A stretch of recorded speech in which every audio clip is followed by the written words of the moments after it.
No. What do you think?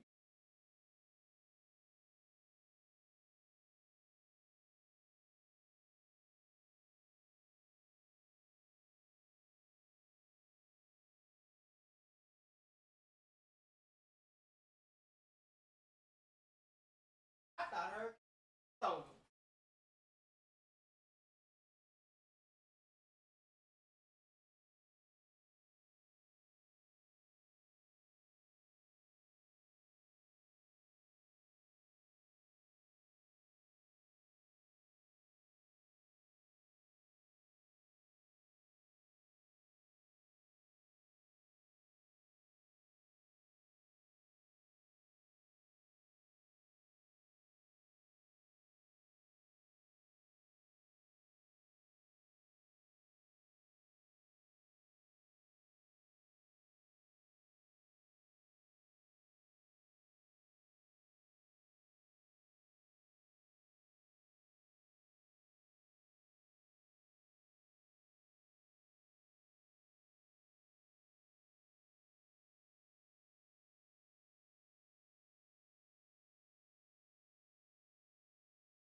that, sir.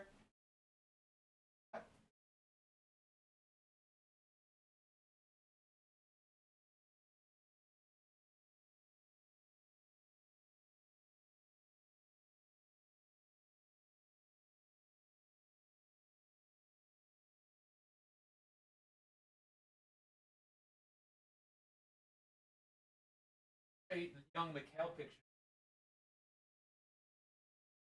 There's and her. What's that one that you have on her desk in like prom dress? She was gonna go watch Prince. Prince, yeah.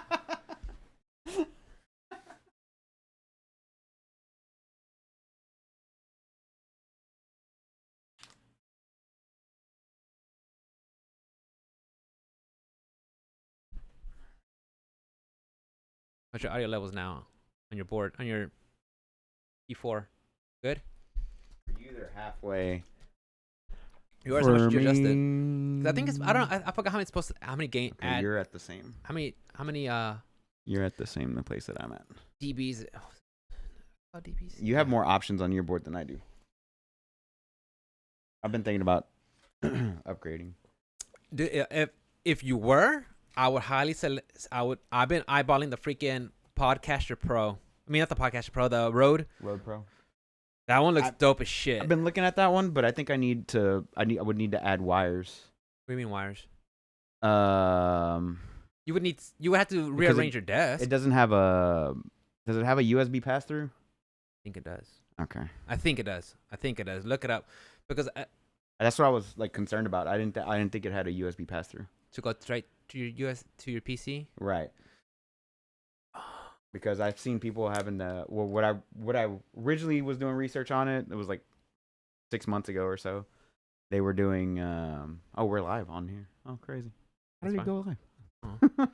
It's good B source material. Also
There you go. See, like I was never gone. Like you never took a month off. No, a month and a half, 6 weeks. Something like that. Don't matter. No, Kevin did a good job though. I appreciate it. Did he though? Yeah, He was pretty good. He was just pretty good. Of course. How were the fights last week? I missed them. Pretty good. Pretty good. It was. Isn't the one some tonight? Cerrone? I think he's finally fighting. Yeah, I think there's Is it Lozon? something like Because that one got pushed off, right? Because I think Cerrone got COVID or some shit like that. I thought he ate something from the food truck or something. Food Truck Diaries with Brendan Schaub. Yeah. No, I didn't. I didn't know there was a fight. I thought it was I yesterday. think it's a fight night. I could be wrong. I don't know. Maybe it was yesterday. We'll check it out. I'll look it up while we're talking. I was gonna say, did you? Damn.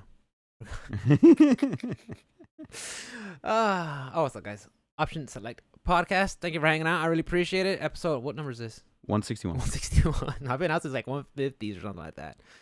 Thank you for hanging out, guys. I really appreciate it. I know I've been gone, but hey, I'm back. I've been sorting through some stuff, but you know, every 6 months I gotta take a break, and then come back. But yeah. Dude. So I got a date tonight. Oh yeah. Yeah. Where at? You mean with who? Where at and with whom? In my room with Melania Blade of Maquila. Oh, okay. I know her name really well. You still working on I've that? been playing on that one. I've been playing that one. But the thing is, I had to look up some strats because I'm like what I think it's called her pedal dance. The one she becomes a whirling dervish of death. Mm-hmm. I was like, how am I getting? That's the one that's nailing me all the time. So I was like, okay, you have to find a way to dodge through it, you know. And they had different techniques. I'm like, okay, cool. But then I saw like, you know, you enter like YouTube, like how to beat, and then I had different like cheese builds, this build, that build. I was like, wait, you could bleed her out. And sure enough, like, okay, I don't want to do that one. I'm not doing that way. Right. I was talking to Dirk. He's like, I beat her. Check out my video. I'm like, okay. He literally just casted her to death. I'm like, okay, I'm not doing that. Then I see somebody doing using this a magma blade. I'm like, I'm not doing that. I'm like, I'm gonna kill her with my royal greatsword. Okay. I missed out on General Rodan. That's the one that got away. I'm not gonna do the same with Melania. That's the one. That's my Moby Dick. That's the one. I'm not gonna cheese. I'm not gonna use summons. I'm gonna learn her fight. I'm gonna get her patterns down. I'm gonna break her poise. I'm gonna bring her to heal. Okay. So I got a date with her tonight because I tried last Friday and last Saturday. No, I tried last Saturday. We watched. Yeah, Friday. Beginning Haley Tree, going up to the ramparts of the castle, and then going to her. I'm like,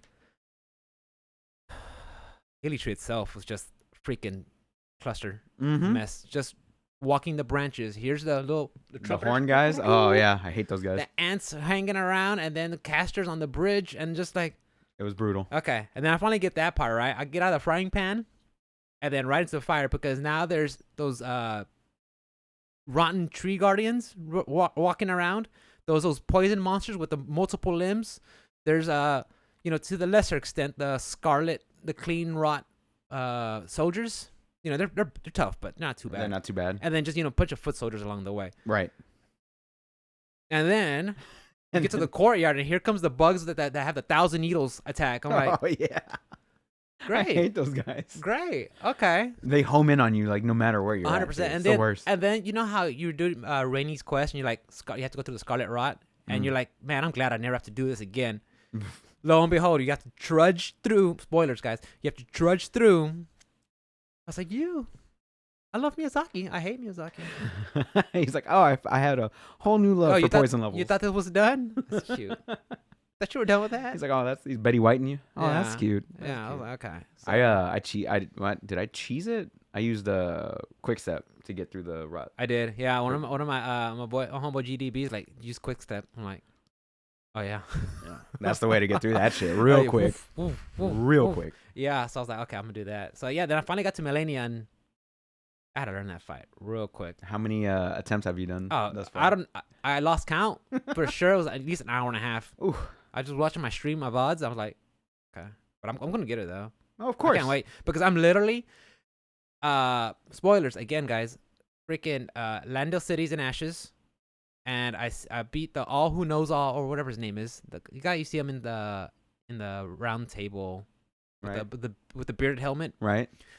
And I see him. I'm like, I did his little interaction, and I'm literally walking up these steps, and that's like where the Erd tree was. I'm like, okay, I'm pretty sure this is where the game is gonna funnel me in and If it's not that last fight, I'm pretty damn close. At almost 100 hours at almost a level 150, Mm-hmm. it's been a journey with that game. Mm-hmm. You know, A of course, hell of it's a like the game. only game I've been playing, but that one right there, like I play it for stints on time, like just for periods of time, hardcore. Mm-hmm. Then I take a break. Took like a month off the first time. Come back really hard, you know, a couple of days, a week, then take a break. Mm-hmm. Now, finally, I'm back again. I was like, okay, I got my bearings. Like, coming back after the second break, I had to, like, okay, how do I two-hand this sword? And it was back when I was exploring the sewers because, I don't know about you, but those sewers were pretty tough. Trying to navigate through that. Oh yeah, they're a cluster for sure. Yeah, they're all over the place. Just, Go in the tube, out the tube, through the ramps. And then you drop down, you follow through, and then come here. I'm like, and then there was a dungeon in there. I was like, okay. I was like, there was something in that dungeon that I had to figure out. I don't know what it was, but yeah, the whole area there has just been what you call it. I've been playing Tales of Arise. That's not too bad of a game. It's fun. It was on sale on Amazon. Pretty good. Fuck yeah. Yeah, I beat the first boss, but you know, it's like a Bandai Namco game. So I've been playing with that. And what's the other one I've been playing? Oh, Street Fighter. I'm picking that back up. I see. Yeah, I went back to Street Fighter, but I got like, I don't know, dude. Like, I love Street Fighter and I still play it. I still love it, but I got my ass whooped. I was like, all right, let me take a break. And then Dirk came over last night, so I played Guilty Gear. Oh, I got fucking demolished. This guy's hanging out like in heaven, so that's like level 10 and above, you know. I'm like, okay, this is what it feels like. You know what? After I was like, okay, you know what? Let's go back to Street Fighter where I can actually hang. And then I was like, okay, and I appreciated the game. I was like, yeah, you might have some bad days at Street Fighter, but you know, you go back and suck at a fighting game and then go back to the one you're really good at. And you're like, oh yeah. We didn't practice a lot on Guilty Gear though. No, what games you been playing? Fortnite this week with the that. boys. We've been having a good time with the no build. So we were What's no build? where there's no building. Oh, that Just that straight up third person shooter. I thought no build as in like dex build, strength build. I'm like, you actually be playing? Nah, just no building. So these kids aren't gonna spawn like a giant fort around you at some point, you know. So we were having fun with that. Me, Carlos, Spence, Bowman, and Danny. We've all been having a good time in that. I saw somebody on Twitter post up saying, "Oh, Fortnite players say they can't play fighting games because there's too many interactions to do." And then it shows a video of a Fortnite kid playing Fortnite, building, knock it down, building. Like, you could play fighting games, bro. If you could build, knock down, and move around and manipulate, like you could play fighting games. I can't do the building, man. That's one aspect of that game that always eluded me was the building. Like I'll be super slow with it. So I'm glad that they put this no building in the game because it's actually a solid battle royale that way. Where it's not like people who can't build have like a handicap basically. So played some of that. I played some God of War this week on PC, trying to knock out some of my backlog. There hasn't really been much like coming out this summer, so I've just been kind of like trying to get through backlog or just playing something that's just like Pick up and put down. Yeah, exactly. Like Path of Exile. I saw you on playing. How is it? It's good. So you were able to get everything situated? Yeah, I think where I last left off, you were telling me that your account got hacked, right? And you had to tell them, you know, how to get everything back and everything like that. I did get it back. They gave me everything. Thank you to the person who was running it. Got me a bunch of currency in Standard League. I appreciate that. So I ended up getting that back. But I was just playing here and there, like if I want to watch a TV show or something. So I've been watching The Boys while playing Path because I don't need on Boys. Episode 7, season 2. So I got 2 more episodes. And then I could start season 3. I like that show. Pretty dang good, man. I'm having a blast with the second season. If you liked Invincible, you will like The Boys. If you like The Boys, you will like Invincible. For sure, I agree with that statement. It's just that kind of like mindset when it comes to heroes and heroines. Mm-hmm. So a little bit of Path of Exile while watching The Boys. I've played the new Teenage Mutant Ninja Turtles Shredder's Revenge that came out. Yeah, it finally came out. Yeah, it's pretty awesome. I think I saw somewhere like you have like 6 people on there. I was like, yeah, it's nutty. I was like, I'm gonna lose sight of my character. I was losing sight with just 4 people. I would have to pick like maybe Kate. It has to be Ninja Turtle, right? Because then I'll be like the sprites are different. At least. Yeah. April O'Neil or Casey. Even then, you're losing sight for sure. But the game is chaotic. The more people that are in the game, the more monsters or foot soldiers pop up to fight you and More stuff like ads. that. More ads. The boss fights are pretty fun and intense, and every character that you play, you can level up. So Oh, nice. whenever you level them up, you earn more health or more special abilities or damage, Mm-hmm. things like that. So it's worth like playing through the game multiple times. Do you with get like a multiple stamina meter characters. too, or you could just keep spamming your attack moves and stuff like that? The attacks are spammable, but the specials you have to charge them up. You have to do a button press, and you have to be stationary for a few seconds, and Mm-hmm. then it gives you your special meter. You could jump And attacks like dive kicks. yes, Okay. and then they have dive specials. They have grabs. They have Oh, nice. all that stuff. Can you throw them in into there. the screen? Yes, you can. That's back. Yeah, I remember playing Turtles in Time, Konami's Turtle in Time back in the day. You throw them at the screen. I was like, oh, that was too It's cool. very much in that exact same vein, like the exact same style, Just like beat 'em art up style, style, beat 'em yeah. up, side scroller. There's collectibles in it. They added some like I don't know, like you collect newspapers or VHS tapes along the Is there like route. hidden like areas you could like hidden doorways you could crack open, then go explore and stuff like that? I haven't seen anything like that yet, but there's there's say it's not in there. standard the standard like level hazards are still in there. So like Electric loose floors. planks on the floor, or somebody will pop out of a sewer and then throw the sewer thing at you, and then like now there's just a giant hole in the arena. You could fall. Yeah, you can fall and take damage and whatnot. So the game's been pretty fun. What you playing it on? PC Game Pass. Nice. So God of War, Fortnite, Path of Exile, TMNT Shredder's Revenge, and here and there I'll like whenever I've got some downtime on the phone or something, I'll be playing Immortal. like Enter the Gungeon. No, I Come on. nah, bro, I'm Come out. on. Nah, bro, Get in there. I don't have that kind of money, bro. I'm not that type of whale. 10K? I'm not that. It I was heard that six figures just to get the max level. so one of the top Diablo players who's been around for a while. His name is Quinn, and he posted on Twitter. I think it was today.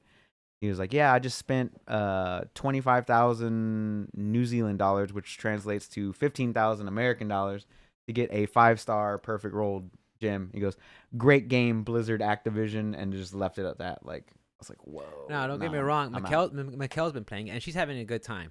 But she said herself, she's like, I'm just a filthy casual. I'm just going in there, exploring. I'm not trying to max out stuff and Right. just grinding stuff. Like okay, that aspect, that facet of the game, I understand it. Cool. I would agree. But oh yeah, if you're the mindset of trying to min max and get the best thing, like oof. Nah, oof is correct. Yeah, because I mean, like I said, I have not played the game. I've just seen like reviews and what other people have said, and it I mean, right at the gate, people, if you know me or people know me, I don't do mobile gaming. Right. At least not in the sense of like cell phone. The closest I get to mobile gaming is when I move around with my Switch. And that's it. But as an actual cell phone and gacha games, no, I already do not care hear for you. them. Yeah, I hear you. But no, I was playing Exit the Gungeon, excuse me, Good. on the phone. a real game. Which is a real game. A real game. It's I'll use that term, dude. I'll use real game. It's fun. It's just I do a run or something if I got the spare time. If I'm like at an account waiting on them to cut me a check or whatever. It's like I'll just okay, I guess I'll play a quick round of Exit the Gungeon. I got nothing else to do. So, but other than that, I don't think too much else I've been playing lately. I did play a little bit of Tales of Arise because I picked it up whenever you had posted about it on Discord. I did go a little bit further in Metroid Dread as well this week. I went to the far left area on my way out. The one that's underwater? Yes. Yeah. Yes, that's where I'm at right now. So I got there and I was like, okay, take a break. I'll come back to this later. But then I come back to it and I'm just kind of like, what was I doing again? Where was I going? Yeah, it's one of those games where if you don't stay on top of it, where was I again? And what abilities did I have? And how do they interact with what, environments? Yeah, that's the one you have to like laser focus on and stay on top. At least from my perspective. Like, I have to stay on it because if not, I'm like, wait a minute, where was I at and where was I going? And yeah. Yeah, it takes me like 5-10 minutes to just get the buttons down again. And I'm like, oh, okay, I got it. And I love playing it on the Switch, but there is sometimes the way it handles when you're trying to stay stationary and move your arm to your blaster to move and stuff like that. I mean, you really have to be very, dexterous with your hands to, handle all that. I was like, if it's in handheld mode, I can't with the Pro Controller. With the Pro Controller, yeah, It's a lot better. I'm good. I'm good with It the Pro really Controller. is. But if it's like handheld, what I've noticed is like I don't like playing Switch and handheld. Excuse me. If it requires me to use the right thumbstick, if the game requires me to use the right thumbstick, it's Pro Controller.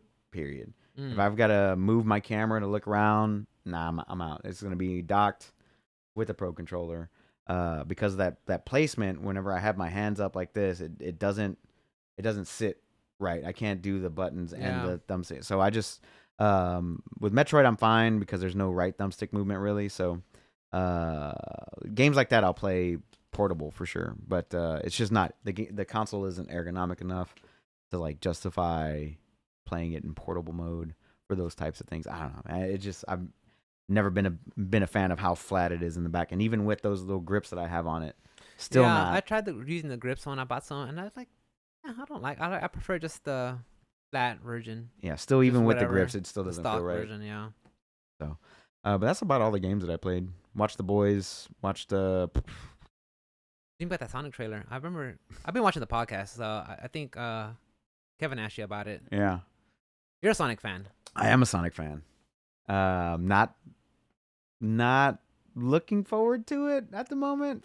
He's right. Kevin's right. It looks kind of barren and empty. And I mean, for sure, it's just early, view of it, really early access. So it's like maybe it could change. It could. You think it'll leave it out? It'll leave it like that? I doubt it. I don't know. But I mean, there's been other games that show like the world to you in a trailer and then take it all away whenever the game releases too. So I mean, is there really like super duper honest trailers? Always, you know what I mean? They're always taking something out or adding something in different. So I don't want to judge the game too harshly right now. Because they always have the disclaimer, gameplay footage subject to change. Yeah, subject to change. So I'm just kind of like, right now I'm just on the fence. Like, I'll wait for the reviews. It'll be like, that's not a day one purchase. No matter how much of a Sonic fanboy I am, it will not be a day one purchase. But I think a lot of games now aren't day one. Unless they're on Game Pass day one, then I'm like, okay. Yeah. I want to talk about Game Pass, but before that, about just being day one purchases, especially when it comes to fighting games like DNF Duels coming out soon. It's gonna be priced like at $49.99. Has it's gonna have X amount of fighters out for release that have been already announced. They're gonna have rollback net code, but it's just like at this point, it's like, do you just kind of wait till the game goes on sale? Or do you just put your faith in the game's gonna be fun? Right. I mean, of course, I'm just picking in the fighting genre. Mm-hmm. Of course, I could go with any game, but it's just like, it's true. Like, I enjoyed King of Fighters for what it was, but after playing it, I went back to Street Fighter and I was like, oh yeah, I like playing Guilty Gear. I like playing King of Fighters, but I don't love playing those games. I love Street Fighter. Mm-hmm. So it's even though if the gameplay isn't always what I agreed to and I get my ass whooped, like I still love that franchise so much that I do really like and love playing the game. Like with Guilty Gear, I don't love it. I like it, and I'm trying to learn it, but it's like it's not what I'm accustomed to, and that's just on me. So it comes out. You talking about DNF comes out July 28th or something? 12 like days, that? Yeah. Johnny's been talking about it. It looks hype as shit. Like, look, I'm all about for Kosoge, dude, and I need one in my life. So we'll see. I don't know. Yeah. Did you play anything else besides besides your date tonight? With Millennia. I miss that game, dude. I like that game so much, dude. I really like. It's up there with freaking Sekiro, Bloodborne. Dude, in retrospect, Demon Souls. Once I went back and was able to get past the hump that I was stuck on, like, God, there's something about From Software games. Just I was talking to my coworker and. He's a young guy, and he's covering a route, so I never seen him before because he's always just bouncing around different routes. But he talks to me. He's like, "You play video games?" I'm like, "Yeah." And then he's like, "You play?" I said, "Oh, I've been playing Elden Ring." He's like, "Oh, what about Elden Ring and all that?" I was like, "Yeah." And we just talking about video games, He started asking me about, like, "Do you ever play Ghost of Tsushima?" I'm like, I just went on a rant because how you know how I feel about it, right? Right. He's like, "Oh, you don't like games that hold your hand?" I'm like. There you go. Yeah, you got it. Yeah. There's something about From Software games. I mean, you guys heard me say it before, but yeah, going back to Elden Ring, it's like, game's so good. It's really good. It's so good. You should definitely give a shot to the co-op mod, the seamless co-op mod. I saw that. It's pretty dope. Me and Jackal gave that one a shot. And and my opinion is, like, I heard people talk about it saying that yes, it takes away how the developers want you to play the game, and I see that point. But at the same time, if the consumer, if the player has so much fun with it, and it stays offline, I was like, I don't see any harm in it. Correct.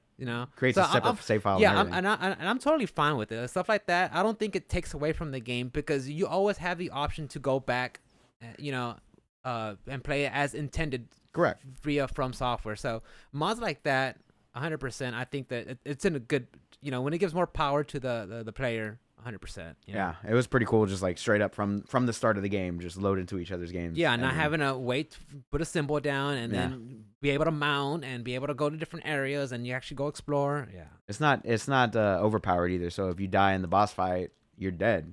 Like that's it. You have to wait till the boss fight's over. So if your other co-op player can't defeat the boss, then you restart right back at the grace, and then it's not like super overpowered. Yeah. Speaking of partners, I started using Black Knife Tish. Yeah, that's what I'm talking about. Beast mode. That dude's cut your health by 10%. Okay, so like, I never got Mimic tier before. While he was like godlike. Right. I got it after he got nerfed. Right. So I kind of missed out. But now playing with Black Knife Tish, I just like, so this is what it feels like. Yep. To be overpowered. Like he as just tanks and he's in and out and just all caps their HP. How to fight the gods. Guys, I'm sorry, I'm talking about freaking Elden Ring. It's all right. I like that game. How to go fight the Godskin duo over there at Atlas. What's it called? Azul. Yeah. Crumbling Azul. Crumbling Azul. I just had Black Knife Tish help me out tank one of them, and I fought the other one. I was like, what's their gimmick? What's going on? They keep coming back like, oh, they have a shared life pool, and each one knocks down the total health. I'm like, okay, all right. Now that I got that down, I was like, those guys are kind of tough. Yeah, they're a pain in the fat one. I hate the fat His one. roll just keeps going. No roll. His roll just doesn't stop. I still haven't figured out how to like circumvent that. Period. Like I just stand behind something that he can't get through, and then as soon as he's done and he does a little pop, then I'll go in there. But I hate seeing that roll. Yeah, drives me nuts. Yeah, the thin one, like okay, he's not too bad. Nah, El Gordo. You gotta watch Gordo. out. He just starts rolling toward you like the Michelin Man, dude. Yeah. You watch the Bethesda Microsoft showcase? Yeah. What you think of it? Lots of good things. Lots of good things coming from Microsoft. They only took 2 years off of their brand new console. Okay, so before we get into that conversation, do you feel like and the E3 has been announced that it will be returning from their parent company? Apparently said that they will be returning for 2023. Right. How do you feel about that? Why? That's where I'm at. I think that the way that it's been going all throughout COVID is just fine. Mm-hmm. Like there's no reason to have a bunch of people together for squeeze a press it show in 4 days. Just do whatever, release it whenever you want to. Slow drip, big drip, like Capcom did this past week. Star Wars did their thing. I'd rather it come out that way, like because. If you follow their channels or if you just follow a game in general, just like on YouTube, then it's gonna pop up in your feed. You're gonna watch it. You're gonna get hype. Mm-hmm. You don't need like, oh, well, all the games are gonna be shown, blah blah blah blah blah, July 3rd at 7:00, whatever. And here's all the brackets for everybody. Yeah, here's a time block and here's a time block schedule or whatever. Yeah. Nah, I'd rather just Sony's gonna be like, oh, we're gonna do a state of play every month, and here's what we're gonna show you. I much prefer the new way of information being rolled out as opposed to the old way. Yeah. So I don't know. How do you feel about it? I think I want to see a return of E3. I think I like that. I missed it. Of course, the points that you brought up about just having small ones spread out through the whole year is nice, but sometimes it feels like, wait, did you catch it? No, I didn't even know they were doing one. It just falls under the radar. And of course, E3, it's such concentrated information that sometimes it's like that's a lot of news. Like sometimes you go weeks with sometimes when we do that we'll go right. All right, kind of lighten this week, guys. But with E3, I know they plan it for usually around a week. 4 days of just information, and I miss that. I like with the Microsoft Bethesda showcase being 90 minutes of just all this just information, just hitter after hit after hit after hit, which I thought was nice. Granted, sometimes like the award shows or GOTY shows or some of these, convention shows that have like, these cringy ass commercials and stuff. But what the Microsoft did, it was just information, world premiere, Xbox Day. Just maybe they had one little sing-song commercial for Sea of Thieves. But beyond that, it was just announcement, Yeah. and I like that aspect of it for sure. Right. What was cool about that one was, because at E3, say if E3 did happen this year, Bethesda would have had its own press conference. Microsoft would have had its own press conference. And they were just like, let's just put them both together and make it 90 minutes. I was like, dang, that was a lot of information. I did like that. A lot of information. Dude, I watched that 3 times. 3 times? I did. Wow. Well, I put it on when it first came out. Okay. And I was doing me and Mikkel were getting everything ready for the work week because we were coming back from vacation. So, getting all the meals prep, all the laundry done. And then I watched it again just to after it finished, I put it on replay because I caught it halfway. Right. So I run it again to see whatever I saw. And then I saw it for the 3rd time just so I could make notes to be prepared for that it just really get absorbed. And I really enjoyed it. And I thought they did a great job. Going to Summer Game Fest real quick. That was also a fun one. I like it. If I was to grade it, I'd give it a B. Solid. But yeah, when I saw The Rock on there, I'm like, what are you doing here, dude? What are you selling? Black Adam. What are you selling? Black Adam. Just generic Rock movie? I didn't know what vibes to get off of this. Are they kind of going with the Marvel route where it has some humor peppered in? Or they're going with a super over-the-top action movie? What's the aspect? I was like, or kind of dark, grimy, like a Frank Miller comic book movie? Right. And I was like, it's just The Rock being Rock. And along the way, here's my energy drink. Here's my gym. Oh, yeah. Buy this. I'm like, look, I get it, dude. You got to make your money. But He made so much money. money. Can we bring the shilling down just a little bit? I saw a bunch of his workout gear up at Dick's when I was up there. Brahma Bull or I don't know what it's called. Under Armour, whatever. His the Bull crossover, logo. yeah. I was looking at all of his stuff. Don't get me wrong. He's It's a good. businessman. He's a businessman. But it's just all right, dude, we get it. I don't know why you're here. Alice was like, I want these shorts. And I'm like, nah. Nah, I don't get it. Go away. Yeah. But I think going back to an E3 event, I would look forward to it personally. I really had a good time of just making a spectacle of the event. And I really enjoyed it. I just were able to break it down and just have a shit ton of notes. Even though we don't have to cover it all in one podcast, Right. it's just a lot of material. And I really enjoyed it. And I would look forward to it. Don't get me wrong. Would I like to still see some, little directs or state of plays along the way? Oh, most definitely. I would still like that. But I would like to see E3. I think if E3 was to come back, I think it would be a good thing. But at the same time, I think they need to change it up just a little bit because so many people had pulled out even before COVID. You know what I mean? They were like, well, we can just do it in on 2019 with Sony. Yeah, we could just do it on our own.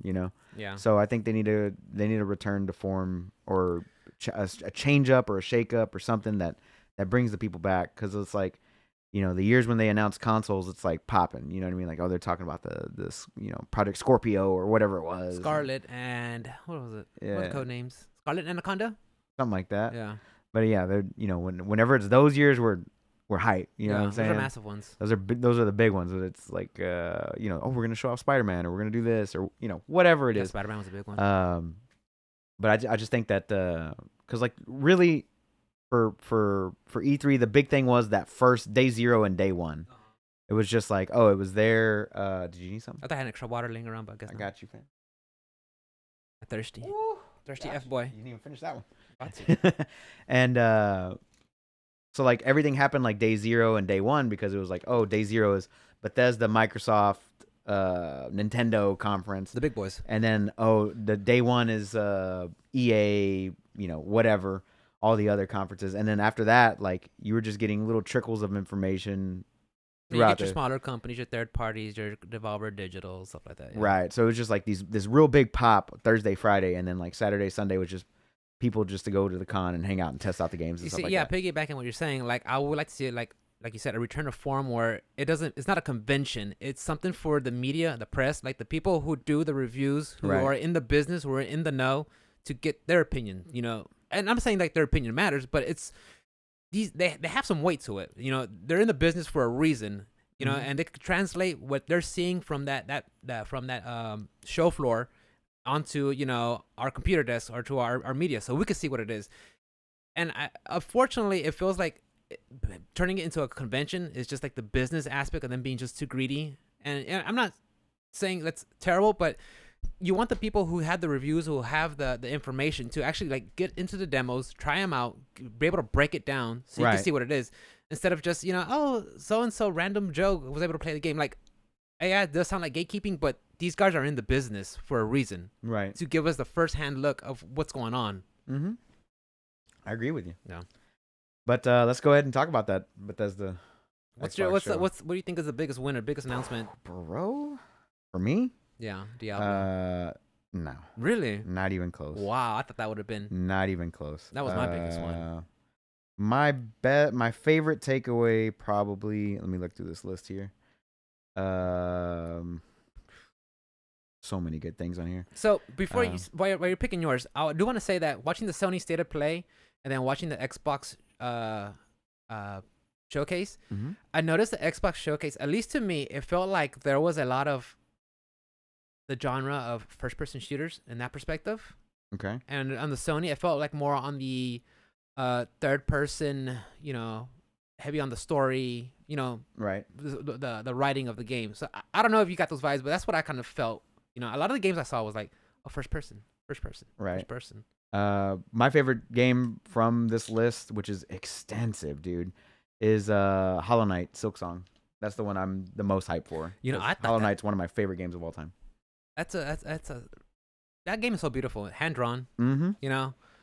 I think I heard people say like it's like 30 hours long. I'm like, It's up there. yeah, It's up there for a $15 game with $5 DLC. It's up there, and the boss fights are ridiculously hard. That one is a Metroid Soulsvania, whatever you want to call it. When I saw that one, it has all the buzzwords. When I saw that one, I was like, man, Silksong's finally coming out. At some point, I thought it already came out as a DLC. This is a full standalone monster right here, and I'm excited. That one's coming out soon. But yeah, like a lot of these things, for me on the Microsoft side, a lot of them weren't. I didn't really care, right? So like Sure. Overwatch 2, How do you think that's gonna work out with previous fans? They're gonna have carry over all your skins, all your emotes, all your spray pans. They have to, right? Mm-hmm. Because you shit on your fans who spent this much, right? And then Yeah. on top of that, the whole thing of Overwatch 2 was the PvE content, which isn't releasing until like a year after the game comes out anyway. So why are you? They're gonna be focusing more on keep the PvP stuff. Right. So, but like Because the whole point of 2 was to release PvE, like I don't know, to integrate it strikes from day one, right? or whatever. Yeah, no, a year later. I was like, what? I was like, why are you even releasing this game? The other one I didn't really care for was like the Halo Pelican and Microsoft Flight Simulator. See, now that one, I saw that. It looks cool, because exactly, it looks cool. And if you're a Halo fan, I'm sure you probably don't care either. But you see all these different forms of aviation transport flying through, worldwide landmarks and points of interest. Mm-hmm. You really feel it's immersive because of the what you see. You see the landscape, you see the sky. You're flying over, the bridge, like the Golden Gate Bridge and stuff. And here's a Halo ship. Like what? Like what? Like where did this come from? Yeah, it's like, how am I supposed to be like feeling like a sim? Like, now you're Flight playing? Simulator, but now it's an that's a arcade Halo game. shit. Like- Now it's an arcade game. I mean, I understand why they're doing it, but Of it's just like, course. come on. Yeah, like Diablo 4, the trailer was cool, but Blizzard's fucking what's it called? Their track record. Their not their track record, but just like their CGI trailers have always been cool. They always look dope. Like if they were just to stop what they were doing right now and not sell to Microsoft and just go into like a Pixar type business, they would murder. They make great animated CGI content. Always. 100. Always. Ever since graphics look shitty, like in Diablo 2, even those CGI graphics Even like the were WoW amazing. graphics, the WoW CGI for like back in Burning Crusade, I was like, wow, this looks great. Really good. Yeah. And I think if they were to quit making video games and make Pixar movies tomorrow, they would murder it. But yeah, like them Depends who showing. writes it though. Didn't they have a World of Warcraft movie? Yeah, I don't think Big they. in China. It was, but I don't think they like. I think they had their hand in it, but I don't think they like had full control. Probably not. Probably not, right? But Diablo, I was like, okay, cool. It's another CGI trailer. Exactly what I thought it was Yeah, I gonna be. saw that- Over the top. I saw that trailer at first, and I was thinking, okay, some sort of just action adventure, like like an action RPG. I didn't think it was Diablo until it says, and then she walks into the campfire. I'm like, 5th class has been announced. I'm like, damn, dude. Okay, I actually look okay. So the trailer was okay. I was fine with it, Right. But when the guy started breaking, like the developer started breaking down, and when I heard up to almost 150 dungeons, I'm like, okay, that's the part where I thought I'm gonna have the most fun if I play that game, because going back to Elden Ring, when I get to go explore dungeons and catacombs, and you just like the Stormveil Castle or Lindell, and everything's just tight and you have to look around and be careful and be claustrophobic. That's when I love the dungeon crawling part. So when I heard I have almost 150, I'm like, this could be fun. It could be. That could be fun. Could be for sure. Yeah. But I know this game is coming. It wasn't like oh my god, it's gonna blow. Well, yeah, we heard about it for since what, 2019, 2020. Right. I want to see more. I want to see like legit, like all in gameplay. See what they're gonna do for their I don't know, like to recoup their expenses other than selling the game. Like, you know what I mean? Like if they're gonna sell MTXs or if they're gonna sell stash space or if they're gonna sell. I want to see that. I want to see like the bad part of like what's coming. You know what I mean? Because I'm kind of how much of Diablo Immortal backlash will carry on over this? Probably a lot. I could say a lot. I could say none. I think if you're a Diablo fan, hardcore, I'm gonna play it. Right. I'm gonna play it. There's some people who like, you could tell them, hey, Activision Blizzard, they had a lot of lawsuits with their CEO, and they had sexual allegations and all this. They were cleared of somehow. And then all of a sudden they'll be like, is the game fun? Yeah. Well, I don't care. Yeah. I mean, we gotta remember that there's some, there's players that just they want to play a fun game. So I could see where some people be like, well, I'm gonna boycott this game because of what they did in previous whatever, blah blah blah. I understand. Right. You want to speak with your wallet, cool.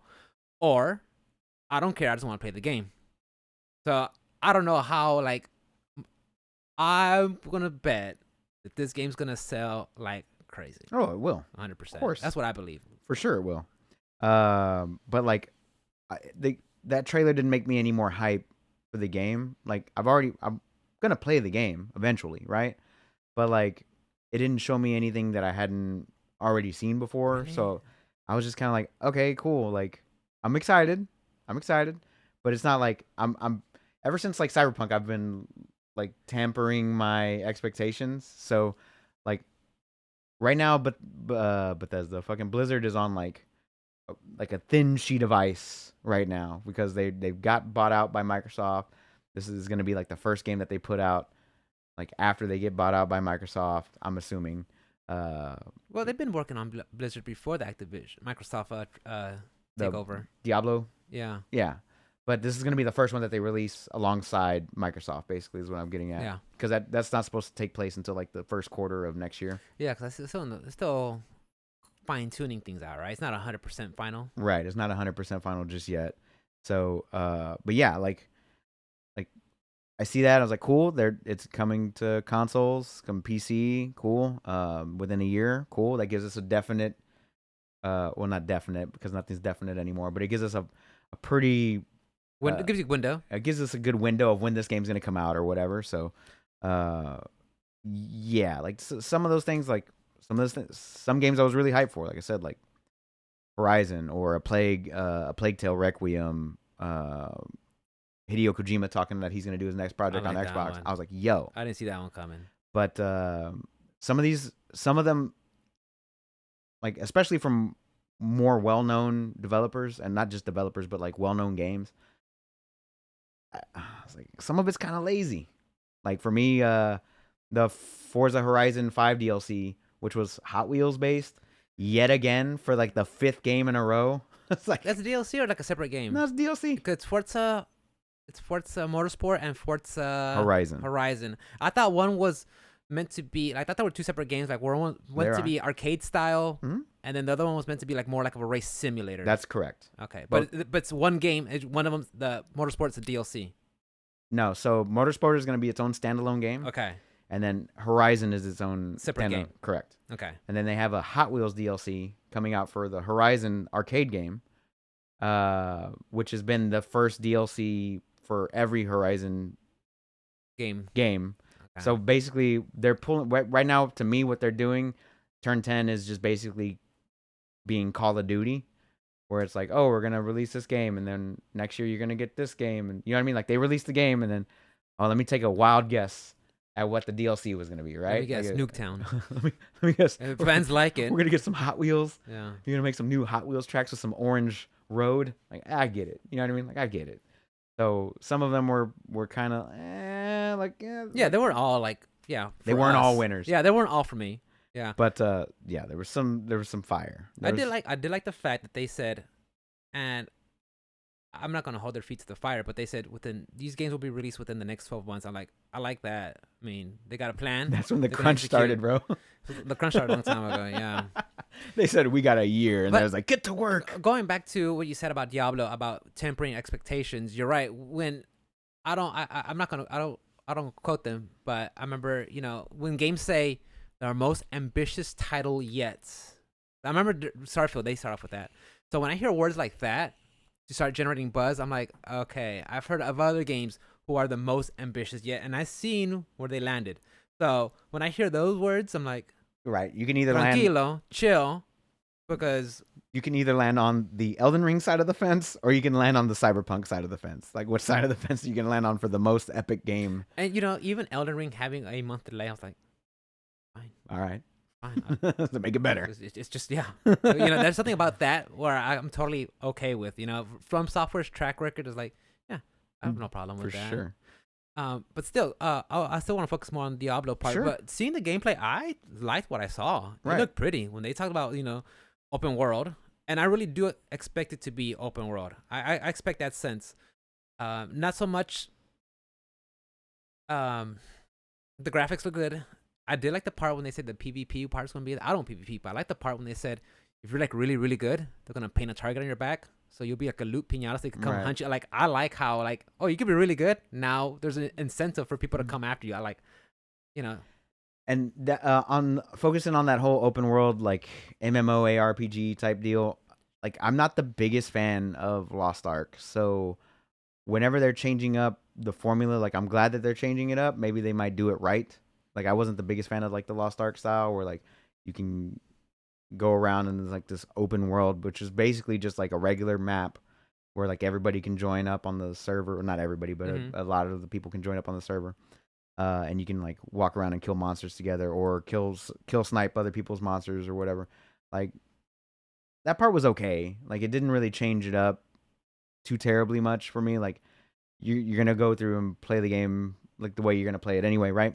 So after playing, and Diablo Immortal is kind of the same way. Like when you're cruising through the map, you see other players doing their stuff and things like that. Like I'm not the biggest fan of the way that that's going. I prefer like the old school D3, D2 way, where it's like you have a group, you spawn in together, you go in and you do the thing, and then you go to your hideout or whatever, Path of Exile style. I prefer that route. So I've tried the Diablo Immortal, I've tried the Lost Ark, and as of right now, it's just not.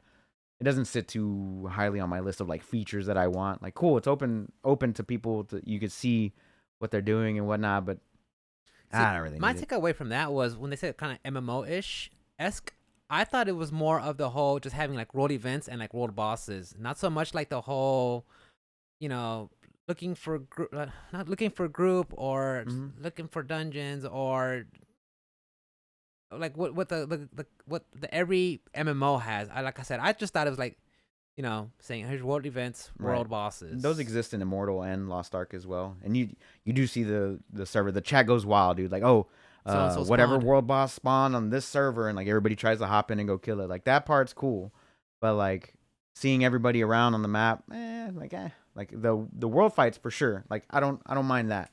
But then just turn them into like a raid. Like people can join up or sign up to go do a raid and like go knock him out. Like which one was that did it really well? Like that was the Marvel ARPG did it. They had like in-game raids and dungeons and stuff like that. What was it called? Marvel Superheroes or some shit like that.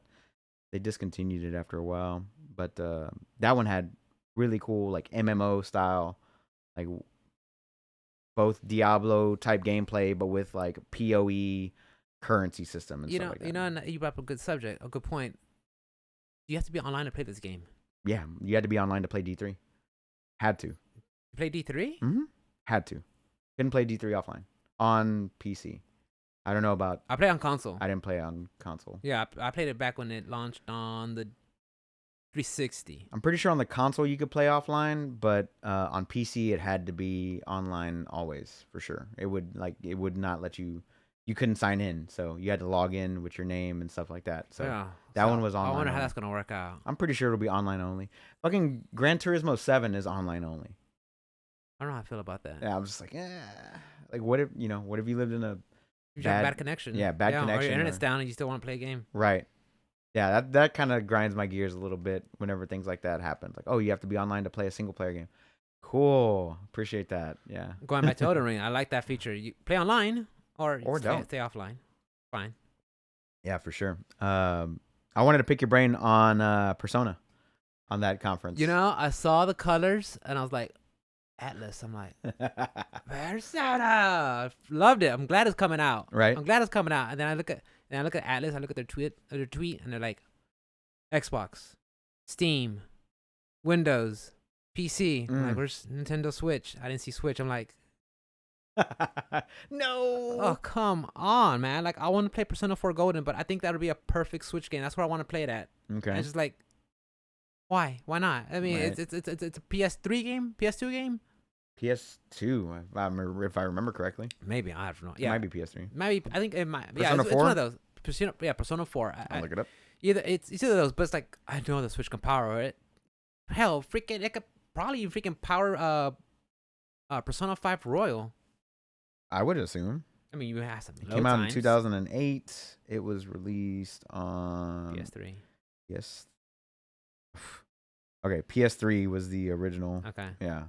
I'm trying to there's like There's PS5, PS2. PS2. Was it a PS2 game? PS5, PS2, Xbox One, Vita, PS3, around. Xbox Series X and S, Okay. and Windows. Yeah, I was just like, why is that on Switch? And I'm glad. Yeah, when Phil Spencer was talking about branching into the trying to get the Japanese audience into it, like, oh, and then he brought out Hideo Kojima. I was like, okay, you know, you say what you will about Kojima, maybe his games are divisive. They can split, you know, a crowd, but the guy knows what he's doing. Mm-hmm. You know, if you liked anything of the Metal Gear, maybe you didn't like Death Stranding, that wasn't for you. Okay, I get it. That's fine. You know, Right. it was. I enjoyed the game. I think everybody should experience it, but I don't think that was his best work. I personally love the Metal Gear franchise. You know, well, I did pick up Snake Eater. not Death Stranding. I picked up Ground Zeroes for like $1 Good. this week. But I never played through it. it's a good one. So I like it. picked that one up for it was $1 on Steam. I think it still is. Yeah, so I mean, him working with Xbox, I'm like, okay. And people were like speculating using some of the Xbox cloud technology for his next game. So I wouldn't be surprised if Kojima has, you know, he's been known to do these little weird things with his games before. You know, where he put the memory slot and Psycho Mantis reads it, or having to fight him by putting the control slot on the on the second one, or just having to fast forward the clock to kill The end. Yeah, you know, just he's always been known to do oddball stuff like that. So him having access to the cloud technology, like who's to say what's gonna? And I just look forward to it. I think that's great. I agree. Yeah. But yeah, they're coming. All Persona 3, 4, and 5 are coming to PC and Xbox. But 5 Royale will be out on PC October 22nd. Yeah. And then so Hideo Kojima didn't show off a trailer. No. He just kind of said my next project is going to be on Xbox, which was kind of big news there. Yeah, I think the Sony fanboys got mad. Wah. Yeah. Wah. I was like, Who what cares? Who cares? What are you guys talking about? The game. But yeah, like some of like the little stuff that they're not games that I play, so I wasn't like super hyped about. But like Sea of Thieves Season 7, like okay, cool. Yeah, I was like, I've heard that game is like it's a live service game that's just in a better spot than it was when it first launched. Way better. Fallout 76 with their DLC, The Pit. I was like, okay, cool. It's another one of those that's in a lot better place right? than it was. And then Elder Scrolls Online with their DLC with the High Isles, I believe is what it's called. Like I was like, okay, like that little bit smaller. Like so they were like peppering in the little bits while like throwing out the big ones. Forza Motorsport, of course, I'm a huge fan of. I prefer Forza Motorsport over Gran Turismo anyway, so looking forward to that one. When they were talking about the Forza games, when they brought up the subject of the weather will affect how it the the traction with the tire. You know, if you race at night, I get I guess it's a different temperature on the surface compared to daytime, which affects the driving and stuff. And when they mentioned that, I'm like, these guys know what they're doing. When they're bringing that kind of detail to a game, I'm like, I like that. I don't watch racing. I know you and Kevin doing some of the guys watch it, and y'all know what that means, what it represents. But when I see those guys, the developers doing stuff like that, I'm like, they're really pushing it and just bring it in, make this like the simulator as much as realism as they can while still being just a game. Right. So I really like that part. Also, when they brought the attention to detail with the scratches on the vehicles, the damage you could get, like. I like that a lot. It doesn't have to be like rubber cars. That you can actually see what's going on when you drift too much into the side or make contact with another vehicle. Like that attention to detail, it just makes the game like immaculate. I don't know how they're gonna be able to push 4K 60 with ray tracing. That's what I want to know. That was like their big. Well, don't they got like 12 cores that goes? I don't know, bro. 4K at 60 with full on ray tracing. I'm just kind of like, what? That's when kind of like how Nintendo developers are really able to, first party developers are able to use the hardware and really push it because they know the system in and out. Right. I think maybe with them being a Microsoft studio, are they Microsoft studio? Yes. Yeah. Well, I think them having access to that technology, they could really push it and able to have access to and manipulate it to get that kind of output. Yeah, man, for sure. But but I mean, in the same context, Gran Turismo 7 can't even push 4K 60 with ray tracing, and you know what I mean? Like, like it goes down to 30. So it's like they're a PlayStation studio that isn't utilizing the whatever. Like I mean, I think they're utilizing the whole PlayStation. Don't get me wrong, because that thing is struggling to do 4K 60 without ray tracing. But like once you add the ray tracing in the mix, that PS5 starts screaming. You're like, whoa, about to take off. Slow down. I mean, it might. It's already pointed up. Cool your jets, baby. But yeah. So I want to see in practice, Forza Motorsports do 4K 60 with ray tracing. I think they said, but that was with the Xbox Series X, the big boy. It's right there. Yeah, the big boy. Right there. So yeah, and I picked up on that, like Xbox Series X. Right. So the S, you got to. Of course, you're giving up for the smaller package, smaller price tag. So. For sure. I want to see more of that. I want keep talking. Like say more. But I mean, we can kind of run through these, and then whenever you want me to stop, sure. Please let me know.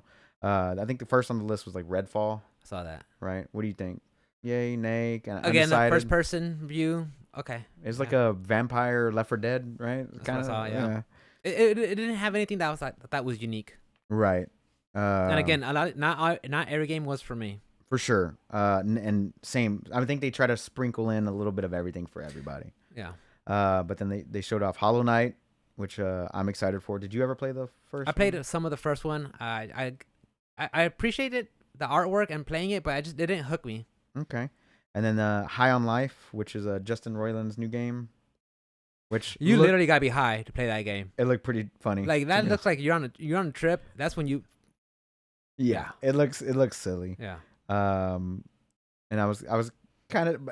Why is Justin always doing the exact same voice always, no matter what cartoon it is? From Squanch Games, I'm like, okay, I don't know. Yeah. Okay, there we go. Then you have Riot Games on Xbox Game Pass, League of Legends, Wild Rift, Runeterra, Teamfight Tactics, and Valorant all coming to Game Pass. So that one I'm curious about. Again, are they gonna kind of do where everything that you've collected along the way that you purchased is gonna carry over? And second, how does playing League of Legends on console gonna work? Right.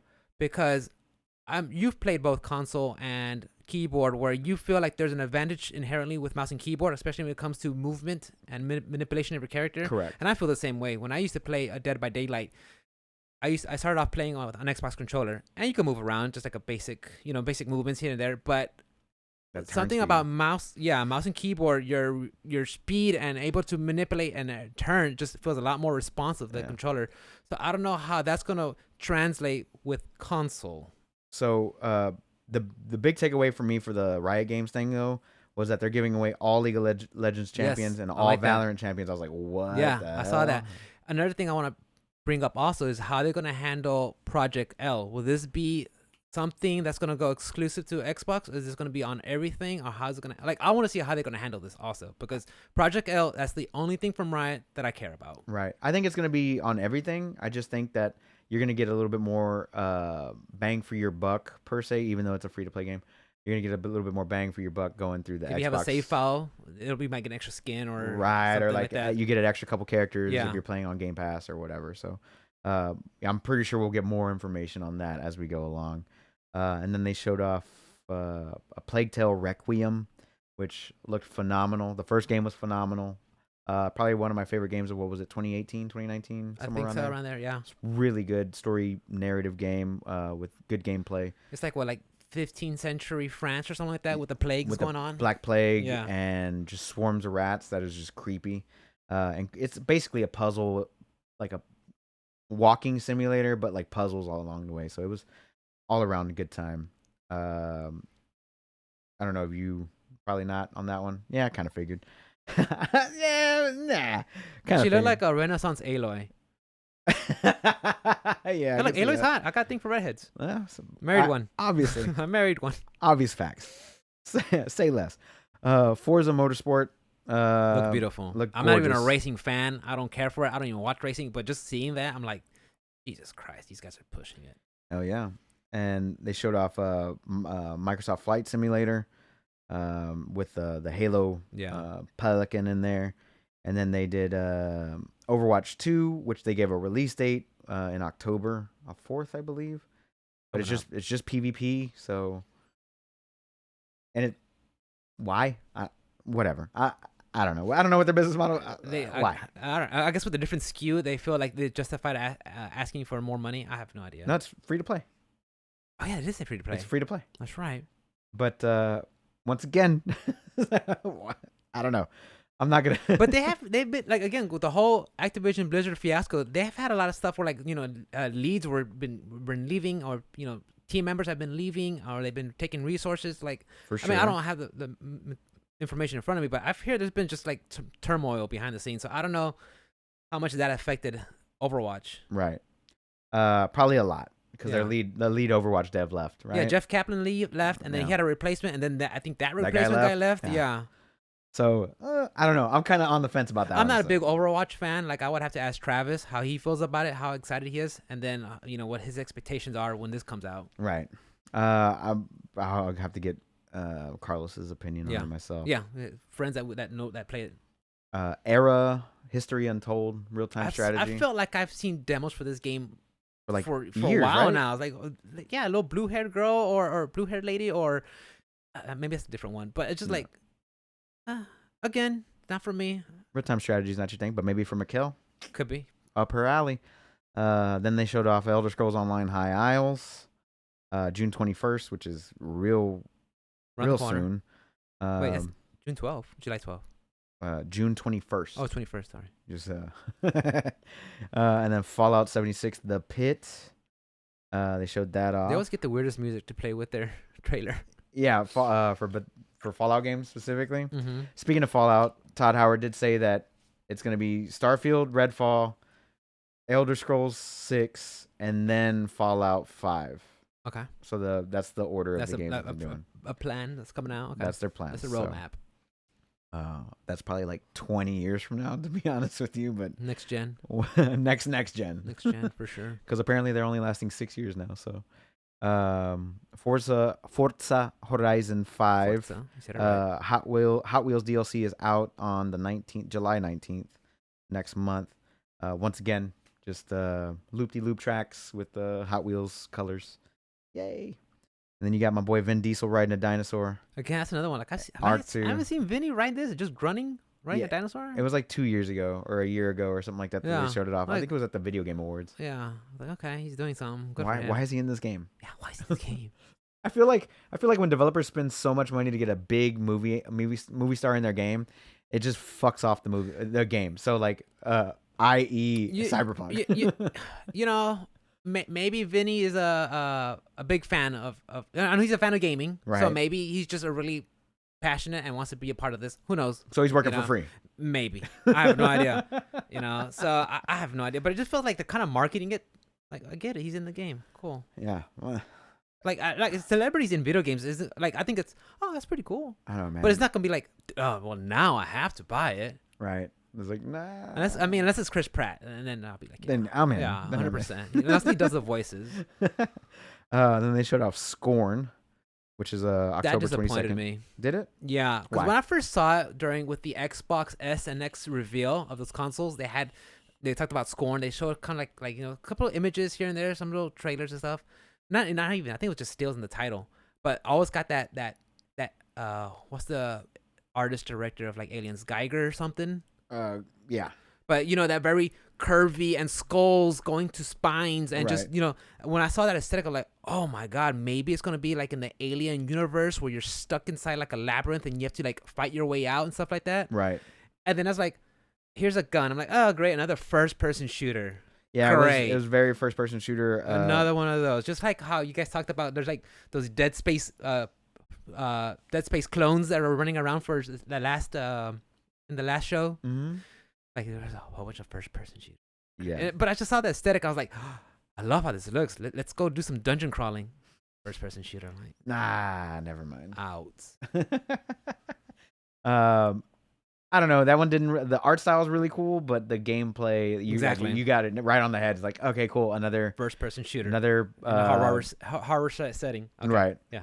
So we got another Doom coming. Got it. Then Flintlock Siege of Dawn. I don't know what to make out with that 2023. I don't know what to make out. Like I saw the triangles everywhere. Yeah. And I was like, okay. It's I don't know. It looks. I don't know where to place my finger on it. Like what does this land under? Godfall is what it looks like to me. It looks like Godfall to me. Okay. That's what it feels like. Just like a little bit more polished of a game like than Godfall was. So I'm probably out on that one, but that one's in 2023. And then Minecraft strategy spinoff called Minecraft Legends. At first I saw that and I was like, great, another Mojang doing more Minecraft things. And I thought about like, Rick, they got Minecraft is lightning in a bottle, man. Yeah, you can't let that go. Especially when they had Minecraft Dungeons. Even though it wasn't the best action RPG game, it has its faults. I think it should have been more, instead of your class being developed, being centered around the equipment you get, right. It should have been like, here's your class right out the gate, and you could play that. Because right. You got different weapons, and it just affected how you had to play them. Mm-hmm. If they would have gone just like a straight up, hey, you're an assassin, you're a caster, you're a barbarian, I think that would have been more better. But even playing that game, seeing how they can expand the Minecraft universe just to make a world in that artwork, in that medium, I loved it. And then seeing more of this, I'm like, you know what? No, lean into your strength, lean into the whole Minecraft aesthetics. Right. Why not? So yeah, at first I was kind of, but then I was like, nah, let's go for it. On that one, it did kind of look cool. I don't know, it strategy, but it kind of looked like a Muso game at the same time. I don't know how to explain it. I still have to see more. I'm not like sold on it, but Right. I do really much love the aesthetics. For sure. The false 18 or 8-bit or whatever. Mm-hmm. Then they showed off Lightyear Frontier, which I actually kind of dig for some reason. I got vibes of just futuristic Stardew Valley. That's exactly what I thought. Yeah, you're just farming. And Stardew Valley was a lovely game. I just enjoyed it. It was Very just much so great. But yeah, so that one, you get to like control a little mech and you go farming and stuff like that. It looks cool to me. So it did kind of pique my interest a little bit there. And then they showed off Gunfire Reborn out in October 2022.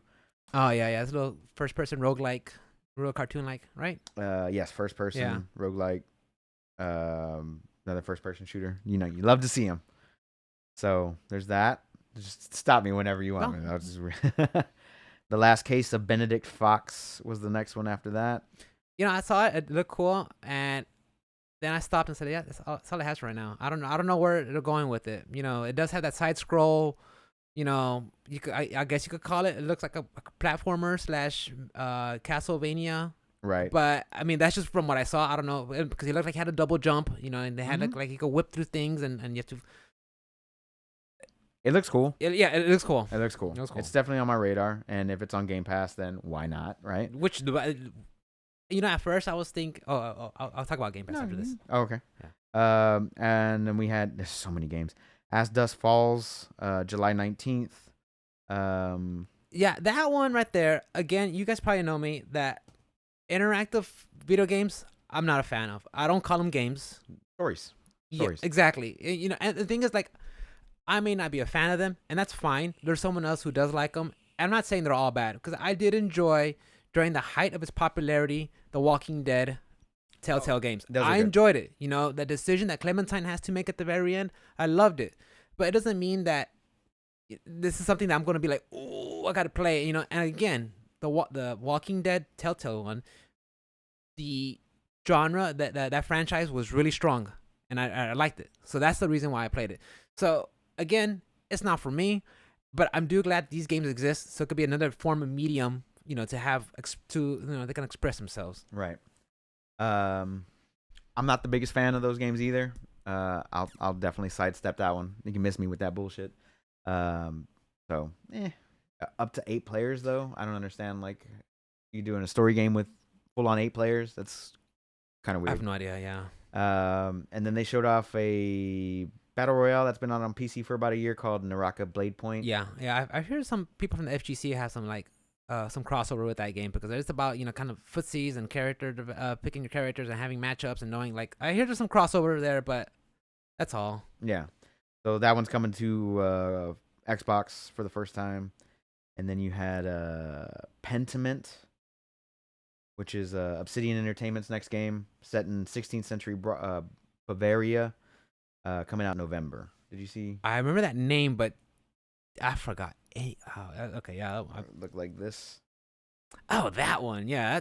Storybook. I'm out. Yeah. Sorry, I'm out. Obsidian Entertainment, baby.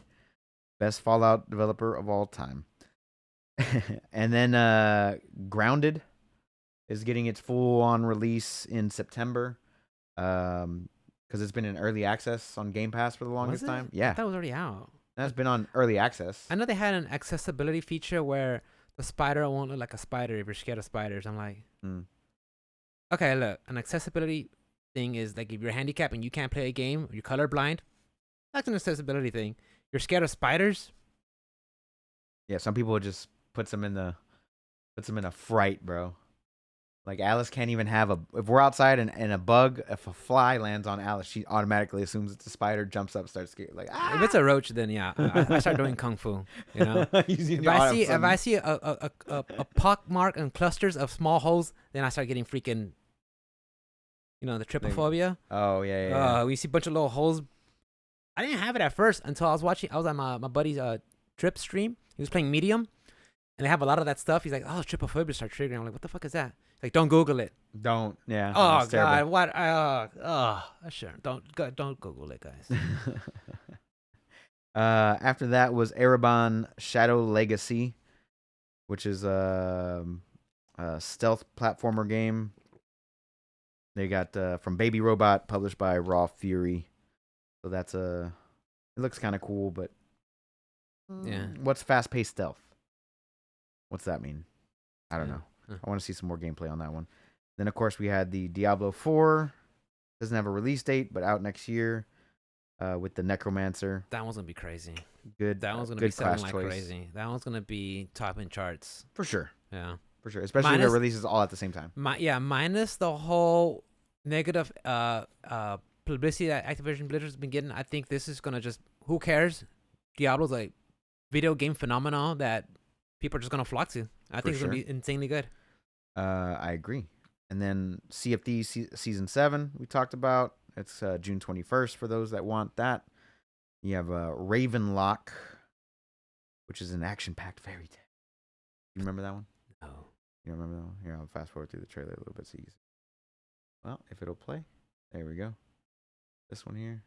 Oh, yeah. I like the aesthetics of it. It looked pretty. Very pretty. It looked pretty. Yeah. Through the looking glass and just that artwork. Yeah. Yeah. Very, very pretty game. But it doesn't look like it does anything unique. You're probably going to have a little sword, maybe a spin attack, maybe a double jump, you know, a magic spell here and there.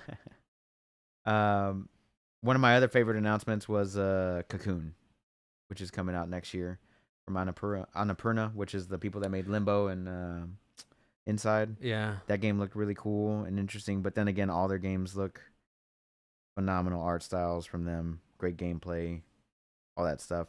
I don't know if you're excited for I that saw one. it. I saw it. It looked kind of a little on the artsy side for me, but yeah. Yeah, there's a little bit more color than you're used to Yeah. in those other games, right? But I always loved I love their past 2 games, so I'll probably get that one for sure. Yeah. Look, at this point, guys, if you're listening in and you're thinking, Rick, you're just hate video games. Like, no, I like video games that push back. That's just me. That's always been my style. I like that's why I say I love from software games and fighting games, because you're gonna get your beat if you don't play right. So when I just see like these, okay, that's fine, Mhm. And there's sometimes I do like want to just play something I don't have to like worry about getting my ass whooped. But for the most part, when it comes to playing my video games, I like resistance, Right. the pushback. Speaking of which, Uh, the game after that was Wolong Fallen Dynasty, which is made by Team Ninja, who Common is Tech now. notorious for making difficult You play video games. Ninja Gaiden, right? Yep, they're on Game Pass now if you want to. Play Ninja Gaiden. So yeah, this one might be up your alley. Wolong. Wolong. Yeah. Wolong. So at first I was like, that Wukong video game that we saw from those Chinese developers using the Unreal Engine. Yeah. More news. And I'm like, wait a minute. They said they were Chinese developers. These guys isn't ain't Chinese. Yeah, this isn't Chinese. Chinese? Oops, I got canceled. No, but so I was like, oh, this is something else. Okay, because the Wukong is based off the Monkey King. Correct. Yeah. So I saw this and I thought it was similar, and I was like, no, this is something different. Okay. Right. So this one might be up your alley. Who knows? It might be one of those games that push back for you. Then you have Persona announcement, which was Persona 3 Portable, Persona 4 Golden, and Persona 5 Royale. Love it. All coming to Series X and PC. Royal will be out on the 21st, and the other 2 games come later. All 3 will be a part of the Game Pass subscription. So thumbs up for that announcement. That's a high praise. Yeah, bring in the Japanese audience. I mean, or anybody who just hasn't had any access. And honestly, I don't think JRPGs have a major presence on the Xbox platform. Right. So I think this being out there, people could try it out, especially if they have access to the Game Pass. Hey, what game is this? Perfect, because it's going to take you probably 100 hours to play Each one. Royale. Yeah. Each one. Yeah. And then, of course, we had the 2 biggest announcements. That's why they saved them for last, which was Hideo Kojima talking about his next project will be in collaboration with Xbox Game Studios, and that it's going to be a completely new game. So not a Death Stranding or anything like that, just completely brand new IP. So big news, but no trailer, just him kind of talking. Just letting you know. Letting you know. Then you know. And then, of course, they ended the conference there with Starfield. That one's big. I didn't think I was hyped for it. I think I am. You think so? But then it kind of tempered. I was like, okay, Starfield. But give me why you got kind of a little hype for it. I really like how it looked when they started the gameplay, and they're kind of just walking down the side of this little cliff area, and right at the gate, I was able to just really appreciate the minimal HUD. Right. You had your weapon with your ammo on the bottom right. Mm-hmm. You had a little compass on the bottom left with a little radar. I like that. It wasn't like more on top. Go to this direction. Here, interact with this item. Here's a little ping in the mark at the far end of the screen to come Skyrim interact style. with. It was just, this is the game. Like, of course, it's subject to change. Who knows? But I like the fact that it's just very minimal in the way you're just able to see and just go running around. I like that a lot. Right. And true Bethesda form, like when they were entering through like the warehouse / lab facility, whatever, just how it looked, I was like, it looks really pretty. Right. And of course, they're gonna put their best foot forward and course. make sure not show you the clipping plant through the freaking desk and stuff like that. Make sure everything looks nice and pretty. Good for them. Hopefully, it stays that way. Right. But just looking at it, I was like, this looks fun.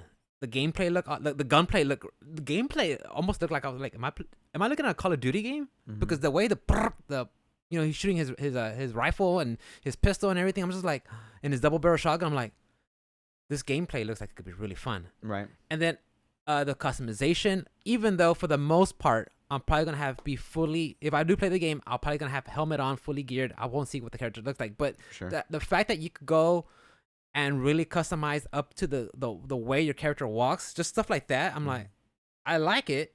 I'm glad it's there. And I think that just going, especially, and they talked about it in Diablo 2, where you could really customize your character. And I like the fact that games are now going beyond the fact of just having 3 body types and 6 different faces with only 12 haircuts. Right. I like the fact that they're really pushing these consoles to really make your character an avatar of yourself. Right. The fact when they talked about they're gonna be like 100 systems with 1,000 planets, I'm like, All how's that gonna work? procedurally generated. Yeah, it has to be right. Mhm. And now that got me thinking. I was like, didn't No Man's Sky do something similar like that? Exactly. And then after a couple of weeks, like all the information or data that you had on those kind of just disappeared. Correct. So like, I don't know how. I mean, I'm not saying it's gonna happen like that, but I wonder how they're gonna pull something off like that. Customize your ship. I thought that was cool. The ship thing was really cool. And then there's dogfights in space. That was cool. I was just like, yeah, some of the aspects of that game look really cool, but once again, I'm gonna have to tamper my expectations. Stay reserved. Stay reserved. The gunplay wasn't like the greatest, but for sure, like everything else, like the base building, the customization of the character. I'm just not. Yeah, I've never been big. So That's I cool. was like, okay, the shipbuilding and stuff like that. Like I was like, okay, I see where this is going. They basically taken all the systems from their previous games and kind of like rolled it into this one, made it better. The gun customizations. You can add a scope or mag, and same thing that you could do in Fallout 4, things like that. I was like, okay, I see where this is going. I'm picking up what you're putting down. Yeah, we were talking about the talent trees also. I was like, okay, you can pick from 3 original classes, beginning stories. Okay, cool, we've seen that before. But you have your Bethesda, talents, right, where you look up to the stars. Yeah. So I was like, okay. So there's some of it that excites me. Some of it I'm just kind of like, okay, let's see some more of that, And then eventually, whenever it gets closer, because it was supposed to come out November 11th, and it got pushed back to 11/22. Yeah, so it got pushed back to 2023. Probably for good reason. So we'll see, what it looks like next year. I want them to take as much time 100% as they can. They have to. If they have to push it back again, please do. Don't just rush it. You're gonna get the sales no matter what, just because of your name alone.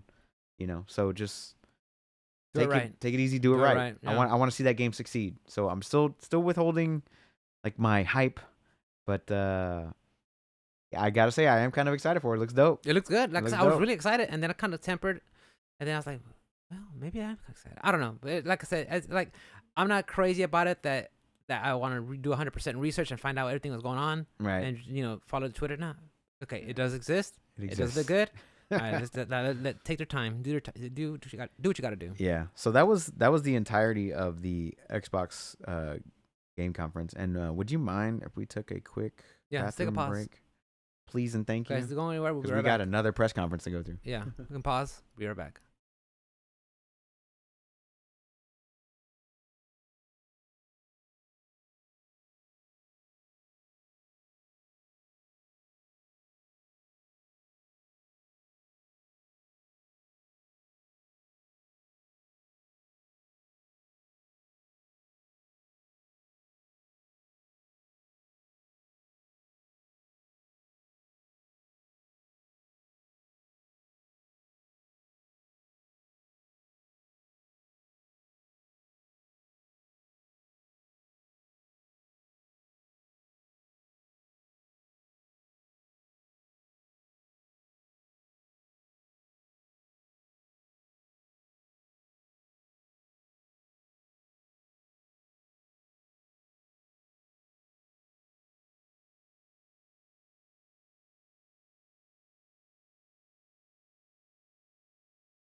And we're back. We're back. We're back. Yeah. This So- is how long have we been going? Hour and a half. Okay. But I don't know. I couldn't hold it anymore. When it comes to like editing, bare minimum, only like we have to like use the restroom and stuff. Other Mhm. than that, well, you guys are just gonna get it raw. So yeah, those were all the games that they showed off at the Microsoft event this week or this past weekend on Sunday, On Sunday. which was a weird day, but cool Yeah. because everybody's off of work. Everybody could watch it. Yeah. It came out at noon. Yeah, I saw like Sunday. Sunday. Okay, I was expecting like a Thursday. Yeah. You know, That's what I was maybe expecting. like a Saturday afternoon. Sunday, I was like, well, no, not bad. For sure. You said you wanted to talk more about Yeah, Xbox stuff. So but talk to me. overall, just that experience, I give it an A. I think they did a really good job. I enjoyed it. I was upset and bummed out that I got no news, and I'm not sure I'm the only one, but no news on Killer Instinct at all, which unfortunate. Like they focused on so many different genres that they didn't touch anything on the fighting game community. Nothing Okay. there. Nothing for Killer Instinct, which sucks because just the community alone with Killer Instinct is very big, very strong. They For still sure. play the game. They still follow it. Had a big presence in Combo Breaker that just happened recently, Memorial Day weekend. So them not saying anything. No, I'm not even saying they have to make a new game. Maybe just maybe a new season with new characters or just updates or something like that. Nothing. That which is really unfortunate, and I think it's really, in my opinion, I think it's really lacking for Microsoft to miss out on an opportunity like that, because Sony dipping into purchasing Evo that we talked about months ago, Mhm. With Pokimane at the helm and Rick the Hado also working on it, and bringing in some, bringing all sorts of fighting games from everywhere, Mhm. that they're not taking advantage of this, and I think that's just sad, and I think it's an oversight. And I'm not saying like of course the fighting game community, it's not esports, it's not major, it's not your CS:GOs, it's not your LOLs, it doesn't bring that kind of revenue, but there is a fan base there is a community. Sure. And Killer Instinct, it's been around since the Nintendo days, So Yeah. Killer Instinct Gold, and then you have this new Killer Instinct, all developed by Rare, and I'm just really sad that it just has no representation, especially with Sony buying Evo and dipping more, and especially with Street Fighter 6 coming around and being I don't know. I just felt like it's a missed opportunity with Killer Instinct not being there. No news on it, at least. I agree with you, and I also think that Microsoft is a little more focused on live service than they are on anything else. You notice it with Halo, you notice it with Forza, you notice it with Sea of Thieves, yeah. which is also Rare, by Yes, the way. yes. Things like that. Fallout 76, Elden Ring, Elder Scrolls, Grounded. High Rise, Yeah. Grounded. All those things, they seem more live service, and they seem to be more focused on the live service aspect of gaming, whereas PlayStation seems to be more focused on story-driven action games, and then dipping their toe into the FGC community and everything else that they're doing at the same time. Because not only that, but they're doing movies, they do TV phones, shows, they yeah. do TV shows, they do, you name it. Like Sony's out there doing it. They make head units for freaking cars still. You know what I mean? Like That's true. they still do Yeah. that. Yeah. So like, yeah, they've got their hands in all the different pies. Whereas Microsoft is like, we're gonna focus on an OS, we're gonna focus on our tablets, our shit phone that folds in half, and the consoles like that. And our our business solutions. So you got Microsoft Word processing and Excel spreadsheets and all that other stuff. So for me, it just seems like Microsoft is way more focused on the live service aspect of video games, more so than like the narrative story driven stuff. Because like out of all those games, like I think like 10 of them were live service. Yeah, I feel like they just want they want you to come in, and it's very enticing with the Game Pass. Hell, I mean, just looking at it, I mean, I had Game Pass when it first came out, played it for a while. I mean, I enjoyed it for a bit, then I dropped it because when I saw it, I the value is there, honestly, if you want to play a whole bunch of games. But I'm of the mindset, sorry, that instead of dabbling in just 15 minutes here and there in different games and just paying a monthly fee of $9.99 to $14.99, whatever range it is, I'd rather go in hard, like Elden Ring. $60 game, but I know I'm going to be playing that. Like I said, I'm playing up to 100 hours already, and this still just my first playthrough. Right. I mean, I don't know how that equates in how much value I get per dollar. You know, I'm not gonna go into that math, but it's just like I'm having such a great time with this one title that I paid for once, Right. that I'm fine with. You know, and especially now in this economy, you feel it. I'm sure you felt it, you know. But I go to the gas station, I fill up my gas tank. How much does that cost me, by the way? A video game. It literally cost me a video game, Wow. a 12-gallon tank. You know, so it's like you're already and you know, a lot of us have different subscriptions, whether it's Apple Music, Hulu, your Netflix, Right. your Spotify's, everything. We already have a ton of just getting nickel and dime here. Adding another one to that, of course, it varies per person, Right. you know. But if you look at it, if you just look at the numbers game, instead of buying all these $60 games when they come out that range anywhere between $49.99 to $69.99, just having a monthly pass that ranges between $9.99 to $14.99, monetarily, it's a good value, and you're getting access to these day one. But again, I rather focus on a title that I like, that I know I'm gonna just love. Right. And like I said, I took faith and jumped and just took that jump with Elden Ring because I just knew I was gonna get into it, Right. and I've been having a blast with it. So, Game Pass, it varies per person. On paper, it does look like a great value, but it just depends. I agree with you. I tend to play the games more that I paid for. Because I paid for it. It's mine. I want to play it. Whereas like Game Pass, like, oh, I'm gonna try this one out, and then I didn't like it. Okay, I'll move on to the next one. It's like, okay, I didn't pay for it, so I don't have anything invested. Yeah, now don't get me wrong. It doesn't mean I'm gonna buy every game at full price. I look for deals like Tales of Arise. Right. I've been eyeballing that game for the longest. I finally see it go on sale. I'll pick it up. Like we did with Yakuza Like a Dragon. Yeah, you ended up loving the game. You just wait around.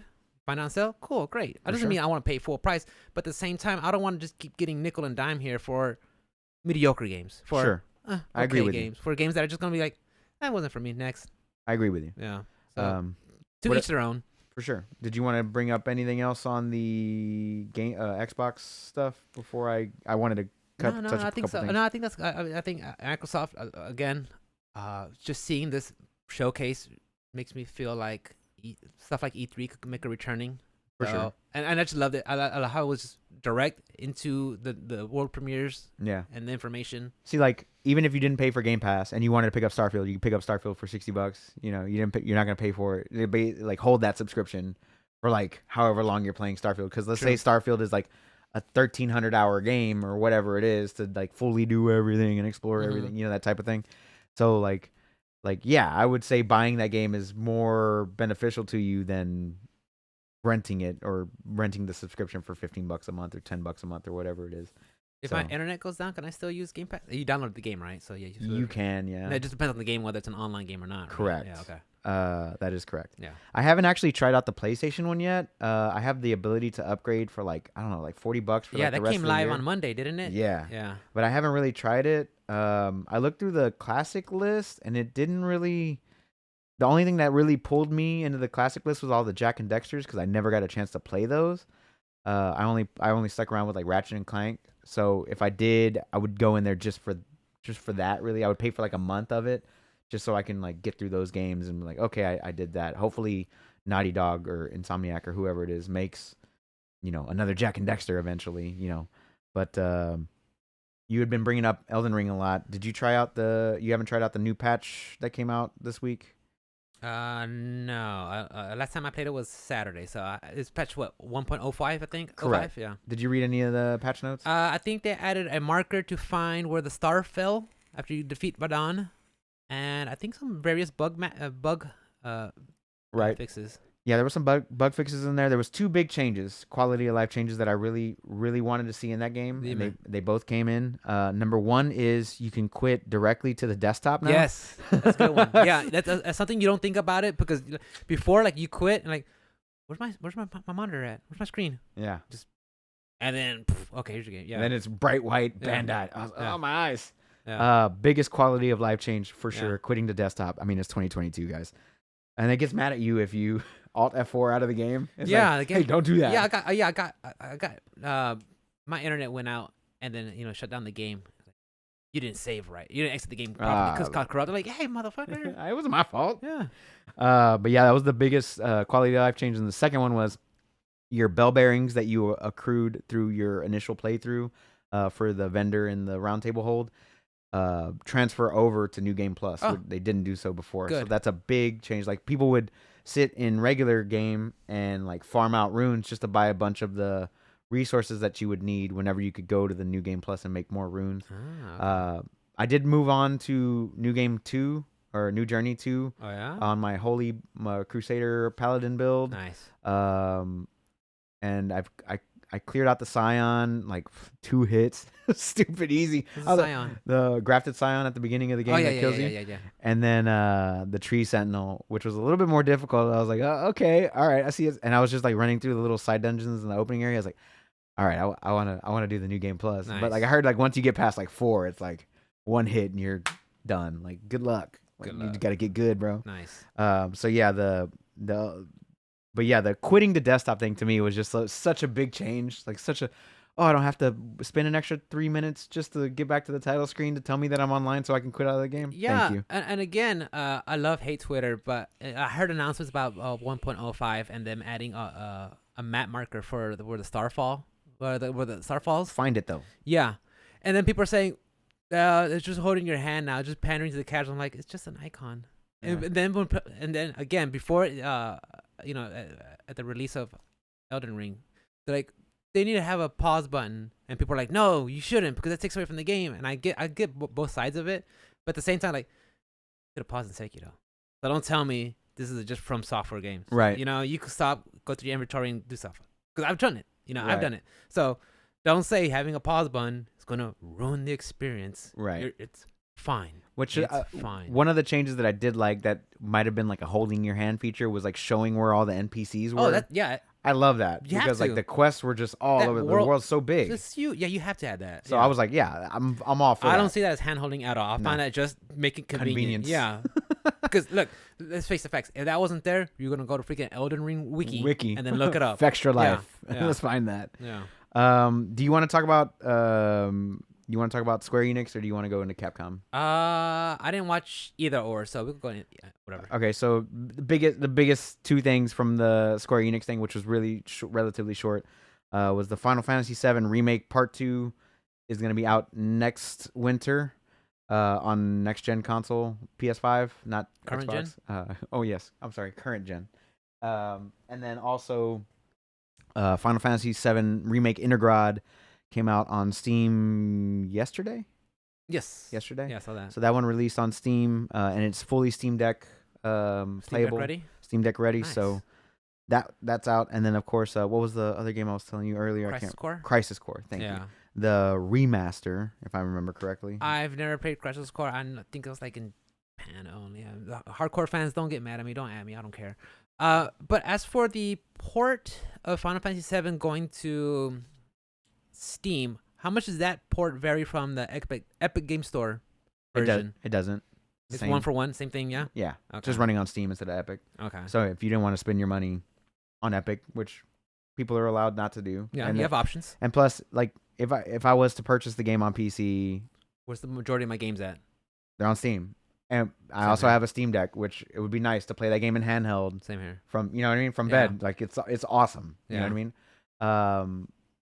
If not, and I would have to play it on the TV somewhere, or on the actual PC itself. So, my choice, if I was gonna make that choice, it would definitely be on Steam. Like I prefer my games to be on Steam, especially with the Steam Deck now.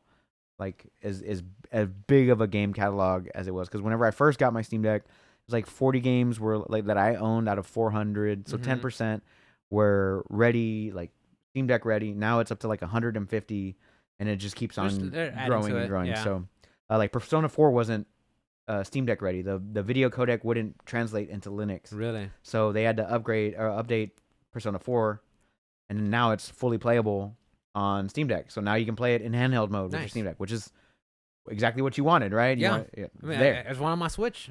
I don't know why it's not. It's available. There. With Final Fantasy, been on Epic, now on the Steam storefront. At a discount, 25%. Which is good. But they didn't.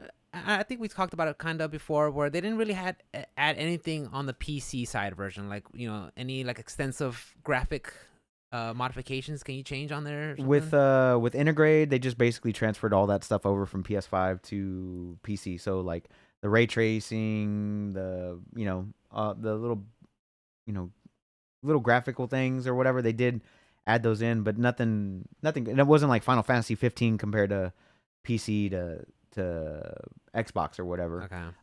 That was a huge upgrade in graphics Was it? quality. Okay, Yeah, okay, for good. sure. Good. And load times and all that stuff. That was a big upgrade. But as far as like 7, not really. Like they didn't really Okay. change much. It was just kind of like, all the stuff that was in Integrad got put into the PC version. They just rolled it all They into just one. kind of rolled it in there. So Okay. that's cool. Right now it's on discount, but still I think $45. That's kind of like the initial, like, hey, if you didn't get it, now you're gonna get it. Cool, but You get with the DLC, not bad. but Yeah, I think the fact that they announced the second game, and I think they confirmed that it's going to be a trilogy. I think that's a good direction. Now we know where it's going. Thank God. We saw some still shots of the game. I think what I remember seeing Cloud and Sephiroth walking towards like Nibelheim, just from looking at the mountains that I saw. So I've always been curious. You guys heard me say it 100 times already. Like, how are they gonna bring in all this other stuff, other aspects, other locations? Yeah, because the first remake part was the first 3 hours of the original Roughly, game, yeah. right? Yeah. Which lasted 30 to 40 hours depending on how much you played, plus the hard mode and all that stuff. So how much of this content is going to be in the second game? Like, how far are they going to go? And then to end the trilogy, like, how far will that one go? So like, where's the break point in this one game from 1997? It's going to go, Yeah, at this point, all we can do is just speculate and just talk about what's going to happen. And I don't think it would be fair for me. It won't be fair for the directors, the team, the developers, all them for me to start like passing judgment, because like I haven't seen the full product yet. I've got 1/3 of the product so far. So for me to say, "Oh, this is terrible. I don't know. I don't like it." Blah blah blah. Look, Rick, I haven't played game 2. I haven't played game 3. Right. So and the DLC in between. The DLC that's going to be coming out. So until 2020, who knows? 2027, I would say. At least, maybe, until we get the whole package, can you actually give it a, So when did the first one release? 2 years ago? 2020. 2020. So we'll right, get, and then the pandemic in April. So we'll get 10th.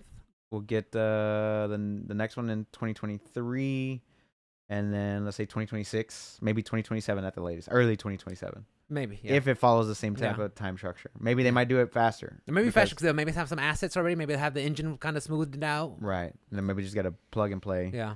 But really, the Crisis Core and the Final Fantasy Remake 2 were the two main takeaways from their little press conference. Because it was mostly just like a Final Fantasy 7 celebration anniversary thing. So I wouldn't be surprised if it was just kind of tailored on for that only. For sure. Yeah. Then we can go into the Capcom event, which was pretty fucking huge. Yeah. Well, I like how they said, "This is Street Fighter. We're going silent." Okay. Right. Especially after, I know you and Kevin talked about it, how at the Summer Game Fest and at the Sony State of Play, there was just a lot of information. Right. And of course, a lot of the, a lot of people in the fighting game community just talked about it, and they're able to play the demo build and get their hands on it, and just able to like theory craft on how the drive system is going to be functioning and stuff like that. Mm-hmm. Cool. But if you were to ask me if I looked into it, not at all. Because again, system subject to change. Who knows by the time that this game comes out, that whole drive system is completely something else. Changed. Yeah. So like, don't get me wrong. I'm kind of interested. Like, this is cool. But at the same time, it's like, it could be a whole different game. Lowered expectations. Yeah, it could be a whole different animal. So I was like, I'm just glad that it's there. We have a date, and it's along the way. Yeah, I'm very excited for Street Fighter 6. That was one of the things that they showed off at this Capcom event. I was telling Steven, I'm definitely hyped for it, but once again, tempering expectations. I want to see more characters. I want to see what their roadmap is going to look like. Whether I'm going to invest in like the base edition or the holy shit $900 Oh yeah, from edition. here on out, every time I get a fighting game, it's just going to be base. There That's you it. go. Just the base edition, and then if there's something I like, maybe I'll pick it up. Yeah, man, I'm excited for it, and I'm also excited for the first thing that they showed off was Monster Hunter Rise Sunbreak DLC, which comes out next week. If Yeah. I'm not mistaken, the 27th or something like that. So maybe 2 weeks from now. That one I'm very excited for. Looking forward to playing that one. I enjoy the heck out of Rise, dude. It's such a great game, and I'm looking forward to getting a little bit more game time in with that one because I completed the game. I did all the side stuff, and I was like, okay, cool. Yeah, I'm glad they just said Capcom. I mean, Capcom said, okay, Street Fighter, okay, to the side, Yeah. and let's focus on the other IPs that they have. You know, Dragon's Dogma and Monster Hunter, and Resident Evil, just stuff like that. I mean, of course they're strong on their own, but you know, Street Fighter got their spotlight. Let's have the other IPs take a chance. We're gonna go quiet now. Just leave Yeah. us. It's out here. Yeah. It's real. Yeah, Leave us the fuck it alone. exists. Yeah. But going on to the fighting games, they had the fighting collection that they announced. I saw that. What games does that include? Like Street Fighter 2 Turbo, Red Earth, Darkstalkers 1, 2, 3, Savior, like a Japanese version. I don't know if they had the one that's the Marvel ones. I don't know if they had access to the Marvel ones. It actually comes out in 5 days. June 24th, 2022, and the games that it includes, if my Wi-Fi was fast enough, is Puzzle Fighter 2 Turbo, Red Earth, Cyberbots, Darkstalkers, Night Warriors, Vampire Savior, Vampire Hunter, Stalkers. Vampire Savior 2. This thing is scrolling so slow. Street Fighter 2 Hyper, Gem Fighter, and that's it, I think. So I think that's like $30. I mean, that's awesome, but if you're like in the know, you probably know to get Fightcade, and you're already playing that. Right. So, I mean, look, there might be some games that you just don't have access to that you can find there, and that's the only way to play them. Cool. But for the most part, if you know what you're doing, you got a Fightcade. Then they have Capcom Arcade Second Stadium. Oh, yeah. Oh, the whole old school beat 'em ups, arcade style games. Yeah. Mm-hmm. So that one includes, let me see if I can get to that here. Sorry. They have 1 and 2, but for the second one, let's see the details here. Switch, PS4, Xbox One, and all that good stuff. 32 games, Jesus. Ghosts and Goblins, Final Fight, 1, 2, and 3, maybe some Street Fighters, So maybe Sun, Savage Beast, Mega Man, Speed Rumbler, LED Storm, 1943, Eco Fighters, man, a whole bunch, yeah. Street Fighter 2, Street Fighter 3 Alpha, Street Fighter Alpha, period. Okay. Mega Man 2. I can't read these. They're so small. Street Fighter Alpha 2. Yeah. It's just a whole bunch of old games in here, dude. So, yeah, it's pretty crazy. Bunch of retro stuff. Even the whole retro scene, that's a good way to get it. And then you get a free download of Street Fighter 2 Capcom Arcade Stadium, the original, right? I saw that, yeah. And then they got onto, which I think was like their only new title other than Street Fighter 6, which was Exo Primal. Yeah, the whole team, both like team survival dinosaur. Like I just thought that was an interesting twist. Yeah, I was like, get to fight dinosaurs. I like how they're so off the wall and just doing these crazy things where like the AI just summoning dinosaurs. I'm like, yeah, I didn't see that one coming, but that's so anime. Why not, dude? So anime. Just lean into it, you know? Why not? Get crazy. Yeah, get crazy. But yeah, so they showed that one off, which it kind of reminded me a little bit of what's that, Warframe, I guess. But you know what I mean, like with dinosaurs instead of aliens. I guess I don't know. Yeah, I think they have a beta coming out pretty soon and stuff like that, so people could try it out. It's like on Steam. Yeah, so it's like, you know what, new IP, why not try it? You got to do something.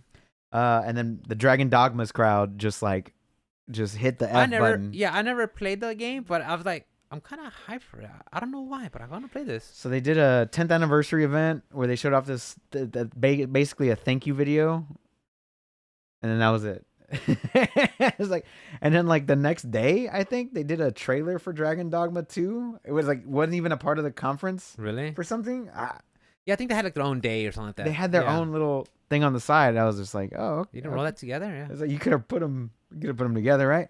But yeah, Dragon's Dogma came out 10 years ago. It was a pretty popular game, but it's dated now. Yeah, I remember hearing about it, and I think something like it got ported over to the Switch and stuff like that.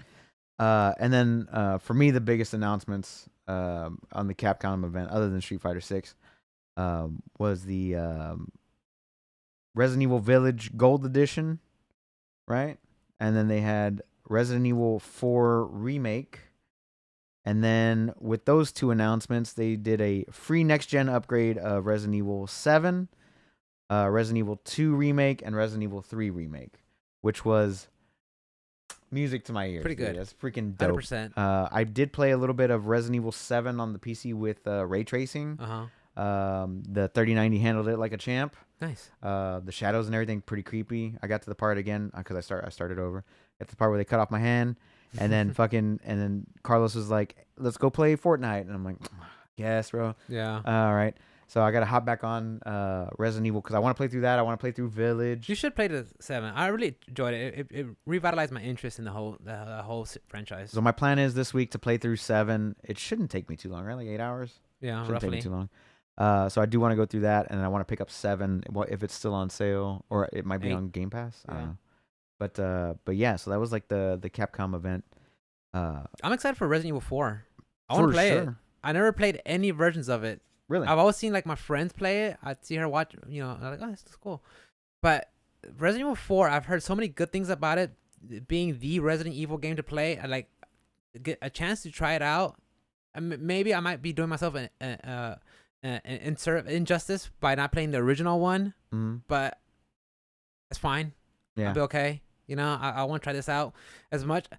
I've heard a lot of positive things about the Resident Evil 2 remake. That was really good. Really good. I've heard some okay reviews about the Resident Evil 3 remake. So I love that one. I don't know. I know some people felt like some stuff was missing from the original game. Fine, it is what it is. But I don't know. I would feel that I'm pretty sure Capcom has their finger on the pulse, knowing that Resident Evil 4 is probably one of their biggest ones. That I'm pretty sure they're not going to skimp out on any content or whatever. I'm just I myself have never played through the game, and I own 4 different copies of the game. Yeah. I've never played it through all the way. Yeah, and I don't know why. But I'm excited that because I own 2 on Steam. I bought Oculus, right? I have it on Oculus. Yeah. But I own Resident Evil 2 on Steam, which I want to go through again because Morris told me, she showed me everything where I was supposed to go. And 3 I went through on PS4, which I'm glad that now I get a free upgrade to PS5, which is nice. So all around, that was just like a bunch of I figured they would have done the whole pay for the upgrade. Yeah, $10 upgrade or something. Oh man, that would have bummed me out. That would have bummed me out for sure. But I'm glad they were like, hey, free upgrade. And I was like, sweet. So lots of big news there. The gold edition, I forgot what that entails. Let's talk about Resident Evil 8. They're gonna have a lot of stuff in that one too, right? They're gonna have like some DLC, like Roses something, and you could do the reverse. You could play as Lady Dimitrescu. Oh really? Oh my god. Resident Evil 8 gold. So Let me see what it says. She's so tall. 9 feet, dude. 9 feet tall? Yeah. Jesus. I think she's taller than Abigail. Well, the gold edition comes with 7. Is that what it is? Everything included in Resident Evil Village Gold Edition. So, where are we? Where Resident Evil Village Shadow of Rose will go, and then third person. What the hell? This is all. I have a third person perspective. That's right. They're adding perspective. You get to play as Lady D, and that's gonna come out October 28th for PC, PS4, PS5, Stadia. That's a thing still. Xbox One and Series X and S. So that's Stadia's still there, bro. Still holding on, I guess. For those 5 people that play it. I don't know, man. I don't know. But yeah, that was really all I had. There's a lot of the 3 press conferences for sure. Like I think there's like 2 more this month. If I'm not mistaken. 2 more press conferences. I took a picture of it since it's a Steven, but I'd have to look at it on my phone, which is currently our camera. Yeah. I mean, yeah, I kind of knew that the Capcom and the Square one were going to be kind of smaller ones on the lesser side. Not lesser as in like less content. Well, lesser as in like just smaller, small. Shorter. So I haven't been able to watch them yet, but okay, doesn't seem too bad. For sure, the Xbox One and the Sony State of Play and the Summer Game Fest, I mean, those were just really big. I mean, we talked mostly about the showcase for Xbox. So yeah, I mean, there's a lot of news, and again, it gets crammed. Sometimes we have just an extra longer show, but just more for us to, more for you to listen to. It happens. Yeah. But yeah, so like that was about it that happened in the gaming stuff this week. I didn't really see anything else that really caught my eye or took my attention away from like those 2 conferences or 3 conferences. So I did want to touch over all the games because I thought a lot of them were interesting. I had to tamp down my expectations for like Starfield For and sure. Diablo because I'm kind of still. I want to see some more. It looks good, but I want to see some more. I want to get in there. So I want to get my hands on it, or at least watch somebody play it on Twitch or something like that. You know what the number one seller for May's and the month of May was according to NPD? What was Elden Ring. it? Nice. Went back Went to back number to one. number one? Yeah, it was like number 2 back in April, and then back to number 1. Hell yeah. So I was like, can't wait. You want to rattle off the top 10 real quick? I know? don't. Oh, you didn't write it down? No, I wrote down the top 5, but it was like that one, COD. Of course. What else? Forgot. Some of the big ones were there. Yeah. The usuals. All good. But yeah, I'm just glad Elden Ring's up there. But that's all I got. You got anything else you want to add? No, I think that's about it, guys. I'm glad to be back. Feels good. I had to take care of some shit, but you know what it is. It happens. Yeah, just watch me streaming.